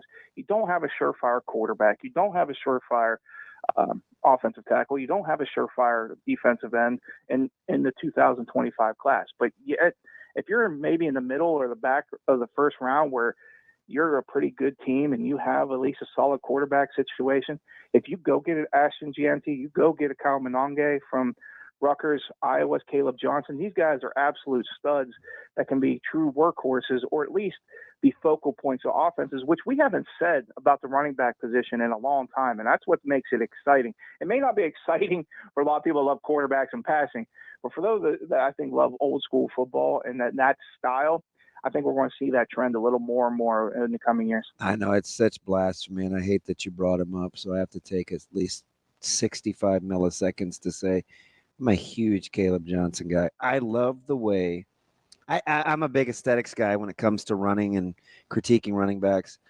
I think he's incredible, and I think he's pretty underrated nationally. He's really good. I apologize. You cut out up on me. I didn't hear who you said. Oh, Caleb Johnson, the former Nebraska guy. Shouldn't say anything good about Iowegians, but he is real. He is real. I love his running style. You're talking about 6'2", 225. We all make fun of the Iowa offense. I mean, let's be fair, right? All of us have made fun of the Iowa offense, but at the same time, the very base of that offense is the same thing Kyle Shanahan's running in the NFL. So Kirk Ferentz took Mike Shanahan's heavy zone scheme and implemented that, and that's always been the base what Iowa's done for the last 25-ish years. So knowing what he can do, his vision, his one-cut ability, you have that fluidity, his size as well at 225 pounds, I think that's portends a feature back in the NFL. So, Brent, we're talking with Brent Sobleski from Bleacher Report. Brent, it feels like the running back market has kind of swayed, like overcorrected in undervaluing them. Is the balance maybe kind of like you were talking with this draft? You can draft a running back in the first round, pay him about what the top 5 to 10 guys in the league are making. Now they won't get the late money like they used to, but we might see him start creeping up draft boards again. I agreed. And let's remember, it's always based on the composition of the class unto itself, right? I just mentioned that there's no slam dunk in this year's at the very, very top. So that means there's maneuverability for multiple other positions. It's not just running back. It's a great example, but simultaneously you have someone for 2025 like Mason Graham. We're talking about defensive tackle from Michigan who could potentially go top 5. There's only been 3 top 5 defensive tackles in the last 15 years. So it shows that position, which had featured Aaron Donald, by the way, during that stretch, hasn't necessarily grown to the same extent. You're seeing cornerbacks. And the reason I bring up cornerbacks, even though cornerback has always been considered one of the 4 quote-unquote premium positions, it's been paid far less than what we've seen in wide receivers lately, right? Yeah. So you're seeing somebody's got to cover those guys. Exactly. And we have so much leaning towards offense that if it continues to trend that way, teams will potentially take opportunities early on elite talent that's regardless of position. Bijan Robinson is your perfect example, right? Devalued, yet Atlanta takes him top 10. If you are a good enough player, you will still find yourself in that top 10, top 20 range, and I think you will have so. And just to kind of give you a little sneak peek, when in 2 days, tomorrow, we will unveil our initial 30 prospects for Bleacher Report, according to our scouting staff. And Gianti is top 10. So that gives you an idea of how we're looking at this class and how it's comprised. Let me ask you something. Brent, when you're talking about evaluating quarterbacks, because the three that I'm going to talk about, two are playing. One I think's got potential to be pretty good. I'm looking at guys like Penix, Stroud, and Daniels. And there's this thing, this body language that they have when they're playing, and it's whether it's being calm or they're cool or they just don't panic, or even how they talk and to the media. Can you see guys that don't get rattled? Like, is that a characteristic that you can look at and say, oh gosh, you know what? I bet that guy is not going to flake. Like, can you see that? I think you can see. Now, let me be abundantly clear right off the bat. One of the disadvantages we have as a third-party scouting service for a national outlet is we're not privy to everything, right? Mm-hmm. No matter how much you cover the NFL draft, no matter how much you've been around this business, how much access you have, whether it's us or any other national outlet, you aren't sitting in those rooms breaking down film. You aren't discussing with these young men. You don't have all of their medical evaluations. So there's always that asterisk, right? And you can't always see what's in the heart and minds of individuals. With that said, I do believe some of that translates onto the field. And let's use Jaden Daniels as an example, right? There was a awesome article written prior to last season, or maybe it was in early September. I want to say it was Bruce Feldman. I don't know entirely, so I apologize because it's off the top of my head, where he talked about his commitment to becoming a better quarterback at LSU. And he started doing the visualization practices specifically through VR goggles, and it allowed him to see the game better. Now, it shows you a level of commitment and work ethic that you're not necessarily seeing from anyone else, and it obviously helped him greatly. And his game naturally improved on the field. When you see that natural improvement year in and year out, and then you hear stories about how hard he worked to improve his craft, to me, that says a lot about the person and the player you're evaluating. Or C.J. Stroud, who says he basically traded partying for college because he wanted to better his family name as a quarterback at the Ohio State, right? Like, and I just watch them play. They're just cool customers, right? Like, it doesn't matter what's going on around them. They look like they're staying dialed. I think the best we've ever seen it at least recently, maybe ever, was Joe Burrow his last year on LSU. I have never seen anyone navigate the pocket, be so calm and perfectly in rhythm at all times. Is the best collegiate season we've ever seen from a quarterback. And when you juxtapose that performance towards everyone else comparatively, I think you see those who have something similar and those who don't. And so when you go through the evaluation, another example, you mentioned Stroud. His performance against Georgia, his final season on campus, was the best single performance of any player in college football, period. And it just shows that they have that ability when chaos is around them, that they are able to slow it down, calm down, and still make plays. And that is absolutely vital in the NFL, where essentially you are never in a perfect pocket. You are never in a situation where you're going to be able to just stand there and whip it around like a lot of college programs do. So if you see that, if you get the glimpse of that at the college level, it's almost like the Al Davis theory. You see it once, you think it can happen at all times. Now, granted, that gave us Jamarcus Russell, but that's another argument altogether. But when you see Burrow and Stroud and guys do that for an entire season and just build up to that point, it's something special. Two teams that are in interesting positions. One's kind of overlooked, and I think they're pretty good. One is maybe overvalued, and I'm not sure how good they are. Who do you think you know more about, Tampa Bay or the Jets? I think we know more about Tampa Bay right now because of we saw it last year, right? You brought Baker Mayfield back. You brought Mike Evans back. Yes, you moved on from a few older pieces, but at the same time, the core of the team remains intact, and they're building upon the success they experienced. They seem pretty good. Agreed. And Baker Mayfield's playing better than he ever has, right? Situation matters. Situation matters. I say it all the time. Now, I'm not trying to downplay Aaron Rodgers. He's one of the greatest. Well, he's a first ballot Hall of Famer. If he's on, he's still absolutely great. We just don't quite know because we're only a few games in after he tore an Achilles tendon at 39 years old. You have a wide receiver Garrett Wilson, who doesn't seem to be entirely happy. Tyron Smith plays about 12 games, regular season games a year, so we have to wait to see how his season goes. Plus, there's now the rumors of a potential Devontae Adams trade. So there's a little more turmoil in New York for me, comparative to Tampa, where they've been doing this now for a season and a quarter. And, oh, by the way, they get the Vikings. So, I mean, Sam Darnold continues his revenge tour. It's amazing, right? It's utterly amazing. I just mentioned Baker Mayfield playing as well as any quarterback in the NFL, potential MVP status. You just mentioned Sam Darnold, right? We have Geno Smith. Bless your heart for bringing him up. I asked yesterday, this was to our Monday, I go, are we not talking enough about Geno Smith's reformation? I went through his whole laundry list of teams and games played, and Geno Smith is pretty good. He is. And the thing that has been the question since his comeback player of the year, which was an awesome story, and at the same time, it's like, well, what's his ceiling? And that's what you ask yourself, right? You have Baker Mayfield, you have Sam Darnold. Are you a Super Bowl contender? Well, we're looking at the Detroit Lions, and we think with Jared Goff, they're a Super Bowl contender. Don't forget the Rams gave up on Jared Goff. Yeah. We're looking at the Pittsburgh Steelers. They're 3-0. The Chicago Bears gave up on Justin Fields.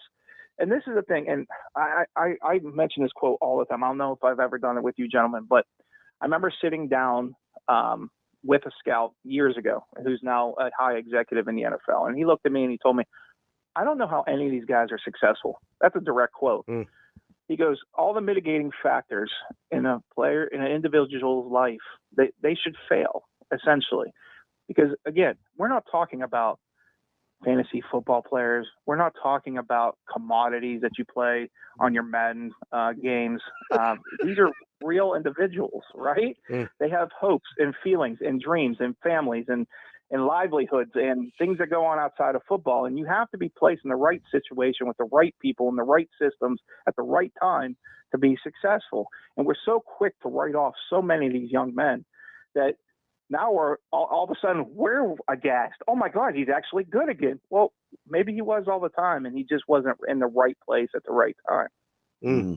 Great stuff from Brent Sobleski from Bleacher Report. Brent, we appreciate the time. Always appreciate it, buddy. Always need to get more time with you. We'll talk to you again soon. Enjoy Brian Danielson, right, buddy. Oh, dude, Danielson Okada. I am freaking out. All right, talk to you guys later. All right. That's Brent Sobleski. He is from Bleacher Report. Really good stuff there from him. Also really good stuff in the Omaha That's pretty good. Hockey Yearbook. Get to hurrdatsports.com to order yours today. You've got through the 7th to get that order in. They will ship out after that. Really great stuff in there as well. Really great stuff from Brent Sobleski from Bleacher Report. Appreciate him as always. We'll be back. More Hurrdat Sports Radio coming up next. Welcome back to Hurrdat Sports Radio, AM 590, ESPN Omaha, ESPN Tri-Cities. And KFOR in Lincoln. That's DBM Ravi Lulla. Hi, Lincoln. Hey, Lincoln, what's up? What's up? It's time for Bet On It, brought to you by Warhorse Sportsbook, the best place in Nebraska to place your sports bets. And if you want to go to the casino give me that. No. If you want to go to the Angry Ravi, he's back. To the casino in Omaha all October, every Saturday in October, they're giving away $500 in free slot play every 30 minutes from 6 p.m. to 10 p.m. And then at 10:30, they're giving away $10,000 in cold hard cash to one lucky guest. Make sure you get to warhorsecasino.com to get all the details and rules. But that's where you want to be Saturdays in October. DB. Matt rules or different rules? Different rules. Hey, these are casino rules. Out of breath, Brian wanted to know why you were yelling earlier. Is it because you wanted to bet on it? Not specifically. I don't think you were yelling at Out of Breath Brian, though. No, I wasn't. We didn't get to Out of Breath Brian, which I apologize. He can call back anytime he'd like here. We had, I had some things I got to get off my chest sometimes, People, and Jared chimed in on the comments on YouTube and said that we actually were agreeing more than so he apologized that maybe he didn't communicate his original point. But I do appreciate him giving me some fuel for the fire there too. Yeah, because it's not just him. The reason I went off was because I've heard that narrative a ton. I get the fact you wanted to protect Coach Rule in the presser. Well, listen, I know you did. I know that's you're like You could sense his frustration. I could no, especially from there was a huge he looked so different Saturday after the game than we've seen him so far. Yeah. And you could tell there was a level of frustration and I don't blame him. Like there was because some of whatever I was getting in terms of negativity at halftime had to be getting back to him. Mm-hmm. That's what I gathered from that. You're going back to Sonny's call. Yeah, from the tone of that press conference, right? And so that's why I was kind of surprised when Kevin said, "Oh, I never thought they were going to lose that game." And I believe Kevin, but I think he was more of I think he was more on an island than he realized. Yeah. Because I guess I didn't ask people specifically what they were panicking about. If they just thought, "Hey, Nebraska's actually going to lose this game." I know some people for sure thought that because they told me. You gave Kevin Sjuts the double take when he said he at no point thought they were going to lose. Yeah, because that was not the vibe that I was getting at all at halftime. Yeah. And I know some people specifically told me they thought they were going to lose. A lot of people comparing to like Iowa State back in 2009 or whatever that was. Or they had the 27 turnovers. Yeah, and just shooting themselves in the foot and whatever. And I get that, but I don't know if it was specifically, they might lose or they're going to win in a way that makes me think they're bad now. You know when I felt good? This is weird. When? And feel free to say, good Coach Rule said it. I liked his delivery to Jess at halftime. At halftime. Yeah. This is what we need. This is where we're at. And this is what we have to do. And I asked the question to Kevin. And I was like, you know what? I think that's exactly because I kind of know his man. I think I know him well enough now. I'm like, you know what? He feels good when he doesn't. I guarantee that's what the guys think. And this is why I asked that question to Kevin, right? Because I think a lot of times we'll hear something like that and think it's coach speak and just say, "Oh yeah, he's going to say that. He doesn't want whatever." I do think they needed that. Yeah. Because I mean, let's think back. I'm going to look at Nebraska's schedule right now. Okay. Do you want to look back at Nebraska's schedule? I would like to look back at Nebraska's schedule. When's the last time Nebraska closed a game? That's been, well? I mean, it's been a while. It hasn't been this year, right? No. So not this year at all. No. Last year, it certainly wasn't at any point in November, right? Nah. Like we can agree on that. Mm-hmm. And so you're going back at least a year. And it wasn't Minnesota. It wasn't Colorado. They fumbled late against Michigan, so they didn't come back and get that one. That was the Martinez one. Obviously, they lost Iowa, Wisconsin, Maryland, Michigan State all right in a row last year. I think they got off to a fast start against Purdue and Northwestern last year in those wins. Illinois is escaping me. I don't remember how that one played out. Well, how would you break down last year in Champaign? They almost gave it away. They didn't. I wouldn't exactly call that close. I don't think they closed well, right? And then you've got the loss to Michigan. Before that, you've got Louisiana Tech, which they were up early, didn't close particularly well. Northern Illinois, I don't remember specifically how that one played out, but so we're going on at least a year and a half of not closing well, at the very least against power conference opponents, right? It's not the result that I'm looking for, it's the process, right? We know they didn't close well really at any point during the Frost era. So, yeah, maybe they did need this. Maybe that's not coach speak. No. Where, like, this was a 7-3 game going into the fourth quarter. And I just think I think it's really, really simple. Historically, they have lost those games. Yes. Which I understand is where the panic came from. No, I'm using it to, you know me. I'm using it to the positive. I know. I don't. But I'm taking this in two parts, right? At halftime, I understand that's where the panic comes from. The reason why I'm no fun to talk to, and I tell this sometimes to guys that want me to be miserable with them, I'm just not good at that because I've come out of the other side before. Yeah. So my personality, I think anything's possible. Yeah. Yeah. I mean, to be honest. And you give people way more benefit of the doubt than I do.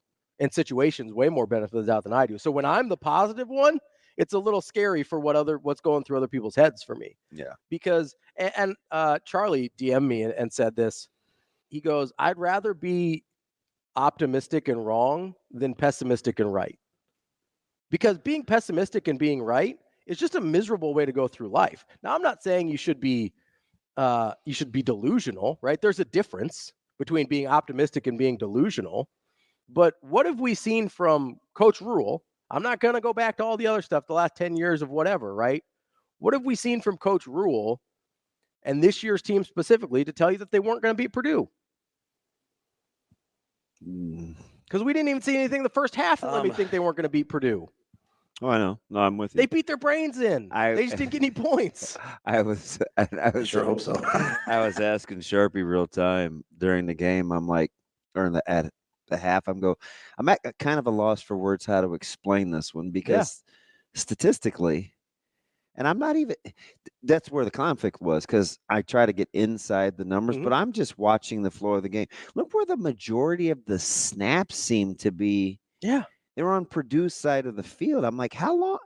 Like, how is this 0-0? Yeah, that dam's going to break at some point. And it did.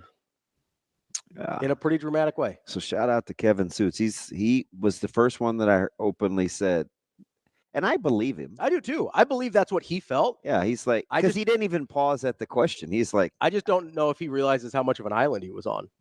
And maybe is he? Maybe in the media he wasn't, but among the fan base he certainly was. I think.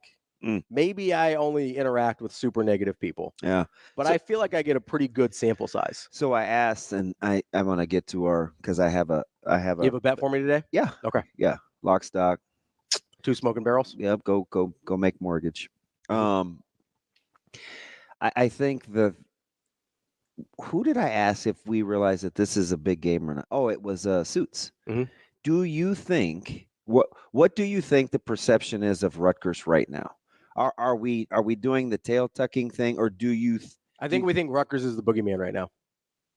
Are you serious? That's how it seems to me. I think people think Rutgers is because we can't stop talking about the running back and the red zone defense and all this other stuff. Because that's how it seems. Because this is I don't think this is. I try not to go all hyperbolic. I think this is a monumental game in the season. Oh, I think it's a very big game in the season. I just don't think Rutgers is this big bad wolf. I don't either. But they need to win this game. But this is a huge game. Absolutely.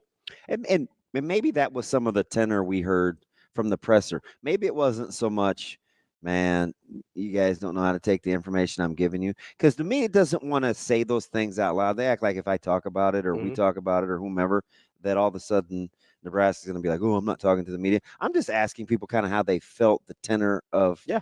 Because I thought it was a lot more businesslike. I thought it was I'm a big tenor guy. Yeah. What was last week? Hey, they seemed angry. They seemed this. They seemed that. You know what it turned out to be when I asked you how it was going to manifest itself in terms of going to get it or being tight?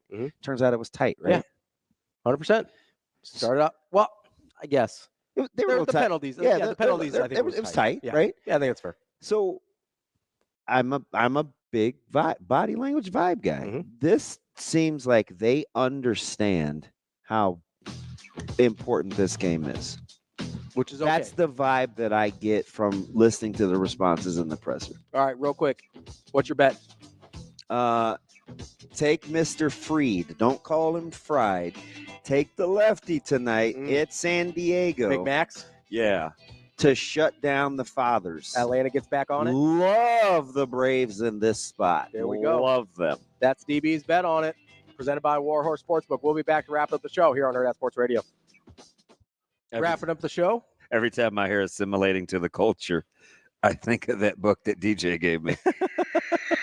You're listening to Hurrdat Superiority, Sports Radio. Inferiority, Impulse Control. I think impulse control is where Nebraska fans tend to struggle the most. Superiority, inferiority, impulse control. Yeah. I like that they put those two things together because we think of superiority and inferiority as opposites, and they often ride in the same car. Yeah. Right? Yeah. One's the driver, one's the passenger, and they often change seats because Nebraska doesn't have this level of expectation without the superiority complex from winning a lot over the last 50 years, right? Like that's where the superiority comes from. The like, hey, we're Nebraska. We're Nebraska, but then it's like. But then you have the last 10 to 20 years. We're in Nebraska. Where you have the inferiority complex, and then you've got people convincing Nebraska that you can't recruit here, and you can't get good players here, and Nebraska's never going to be what it was. And then the impulse control is whatever it was that whatever's happening in the moment. Yeah. Right. Whatever's happening at halftime at Purdue, where the sky's falling. Where I still think you're traumatized. You gonna be all right? No, I'll be fine. I couldn't believe how negative it was. Yes, you can. No, I really couldn't. I was genuinely kind of shocked by it. And that's why I was trying to kind of logically talk people off the edge. I was like, guys, what's happening here? Yeah. Because I was actually surprised by. Awful early to be that hammered. I just couldn't believe it. Like it was, I feel like I tend to have a decent pulse on like the fan base in general. Yeah. And I was genuinely stunned by how toxic that got by halftime. Shocker. It was shocker. All right. I want to, so to keep the impulse control to a minimum. Well, we want impulse control to maximum. We want lots of impulse control. Lots of impulse control. Surprise, surprise. All right. Turn that thing up to 10. Fine. We'll get people to control their emotions. I'd like to kind of preview games that we think could tell us something about the remainder of the college football season. I mean, you've got a couple on here. I want to start with one in particular. Which one? Because I'm not very sure they're good, but we throw good around a lot. Okay. Because I'm torn on Mr. Cook at quarterback. Missouri, Texas A&M. Missouri, Texas. That's the first one I was going to talk about. Missouri, Texas A&M. Because we're talking a lot about Missouri and a lot of it's the schedule. And I think, but Texas A&M might be good. I kind of think Drink is putting himself in position to be a big offseason acquisition. Ooh. The better Missouri does, the more likely you think the more coveted Eli Drinkwitz will become, because he is a fantastic recruiter. Missouri's super interesting too, because as a school, because of where they are. Yeah, because it's a good job, not a. That's the thing. Yeah. It's a good job in a great conference. It's not a great job. No, right? I understand. Yeah, because I don't ever think of Missouri, and I'll be honest, I don't know a ton about their like NIL operations and stuff like that. They're never in the discussions of teams that have that part of it real buttoned up or have a ton of funds coming in. Oh. They're never really in discussions for facilities and infrastructure and all that kind of stuff that we talk about with college football. So the infrastructure to be a competitive program year in and year out doesn't seem like it's the same at Missouri as it is other places. So I could definitely see an upgrades, whatever. I don't think we thought Texas A&M was very good when Notre Dame beat them. Right. And I also can two things be true at the same time? I don't think they were what it is. I don't know how good they were with Connor Wegman as their quarterback. Yeah. That's interesting because he struggled, and I've never been a huge Connor Wegman guy. And then all of a sudden he gets banged up, and now they're playing a lot better football. I don't know. Like that's a thing that I think about with them. And it's top 25. Top 25 matchup, and maybe Notre Dame's good. Yeah. I actually think they are. It's possible that Northern Illinois is just an outlier. Like that's just a blip. And we've seen Freeman do this before. Yeah. And we've seen good teams lose weird games like that before. So are you at all interested in Louisville and SMU? Oh, I'm very interested because I think SMU's pretty good too. Yeah, I don't know. I mean, I think they're ACC good. I don't think they're playoff good or anything. You want what I think is kind of flying under the radar? Which one? For my own sake, if I want to see, because I've watched both of them. Can I guess? If you do. Because this is one I'm interested in for sure. There's no way you'll get this. I'm really interested in Ole Miss, South Carolina. No. Okay. But I do think South Carolina was better. Because I think Kentucky's pretty good, obviously. And South Carolina beat their head in. And I previewed that. I said, I think Kentucky's better than the team that got hammered by. And when they were getting 17 at Ole Miss. So does maybe that mean South Carolina's I think South Carolina's pretty good? Yeah, because Ole Miss. I have this thing with Beamer. It's like, well, do we think he's a good coach or do we not? Yeah. Because I feel like it's about every 3 weeks with him. I'll give you one that's flying off the radar, under the radar. Yeah. And it's in the Big Ten. Okay. It's not even sexy. Okay. I'm very, very curious with Purdue and Wisconsin. Wisconsin's land of 14. Purdue just fired their OC. Yep. We've said 17 trillion times this week as a fan base that Purdue isn't very good. I don't think Wisconsin's very good either. Well, we're going to see. So I understand why that's interesting to you, because I don't think Wisconsin's very good either. We're going to see. I don't think they were very good with Tyler Van Dyke as their quarterback. Certainly don't think they're very good with Brennan Locke as their quarterback. I don't know how good that team is. It would color me curious. And a lot of times you get a little bounce. When you fire somebody mid-season. Yeah. And so Purdue also, I know we talked about this earlier in the week. Yeah. I don't totally know what they were like Graham Harrell feels a little bit like a scapegoat here. Yeah. Oh yeah, for like sure. They were running the ball really well. You want another one? Yeah, another innocuous game in the Big Ten. Yeah. You want another shot at guessing it? USC, Minnesota. No. Okay, go ahead. Indiana and Northwestern. Oh, I was looking at that one. I was.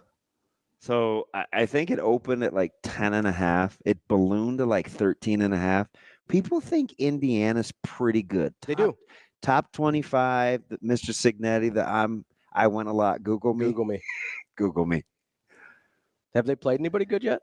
Northwestern. Well, I don't know. What do you think about UCLA? I don't think UCLA is very good. It's a slog fest with Oregon a little.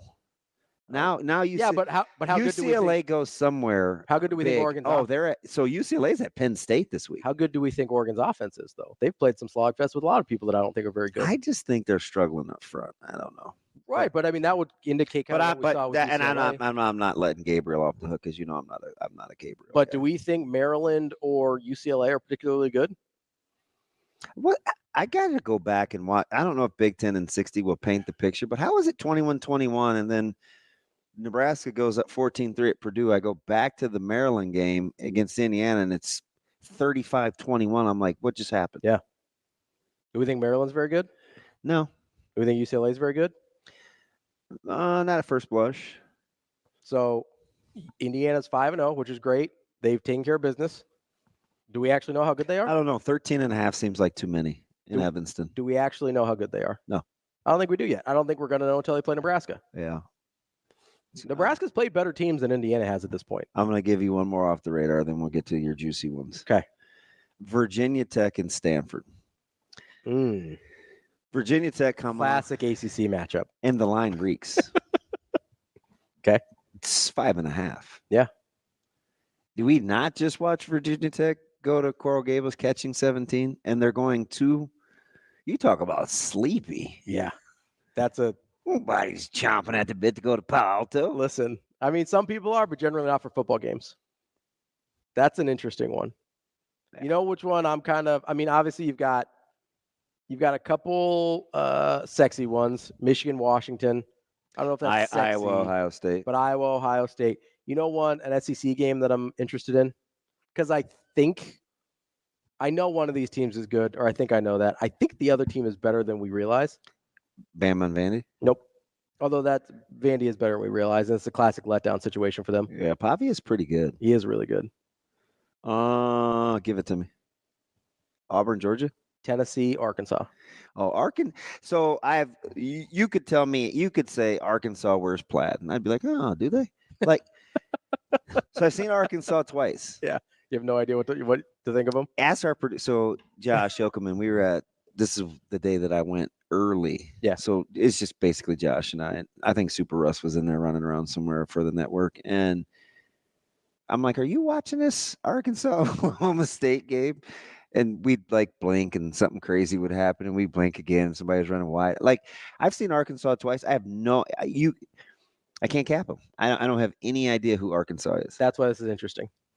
None. Because that's why this is interesting to me. Because I think this is a team that can beat some people. The double backpack thing kills me. I also feel like this is a team that's probably going to lose 7 games this year in Arkansas. Look at their schedule. Their schedule's brutal. Oh, it's a gauntlet. But I mean, okay, how good do we let's look at Tennessee. How good do we think NC State is? Probably not that good anymore, right? Like, is anybody enamored with NC State still? No. No? How good do we think Oklahoma is? I don't really know. Damn. Do we have any idea how good Oklahoma is? SC is only a single-digit fave. I think people are. We talked about Minnesota like an inordinate amount of times this week. Yeah, I don't think Minnesota's very good either. You keep saying that. I think Minnesota's kind of the Arkansas of the Big Ten. I think they're probably going to end up like 5-7. It's the only reason I brought them up because you kind of said that. Yeah, like I think they're going to end up 5-7. I think it's going to be a really tough team to play that nobody's going to enjoy themselves, and they're going to probably catch a couple that they shouldn't. But that doesn't mean I think they're very good. Let me give you one more. Last one. Baylor and Iowa State. I think Iowa State's good. So Aranda's got to be coaching for his job, right? I think he's been coaching for his job for a while. Okay. I think that's one that I want to get to this tomorrow. I've had it on the rundown for a while of some of these group of 5 coaches that are coaching really well right now. I think a lot of them have their eye on Baylor. Okay. Because that's a job that it's a little bit more of a half step into the power conferences So than is like Arkansas. than like a Florida is. Yeah. And they've got some money down there at Baylor. I don't know. We'll be back tomorrow with more Hurrdat Sports Radio.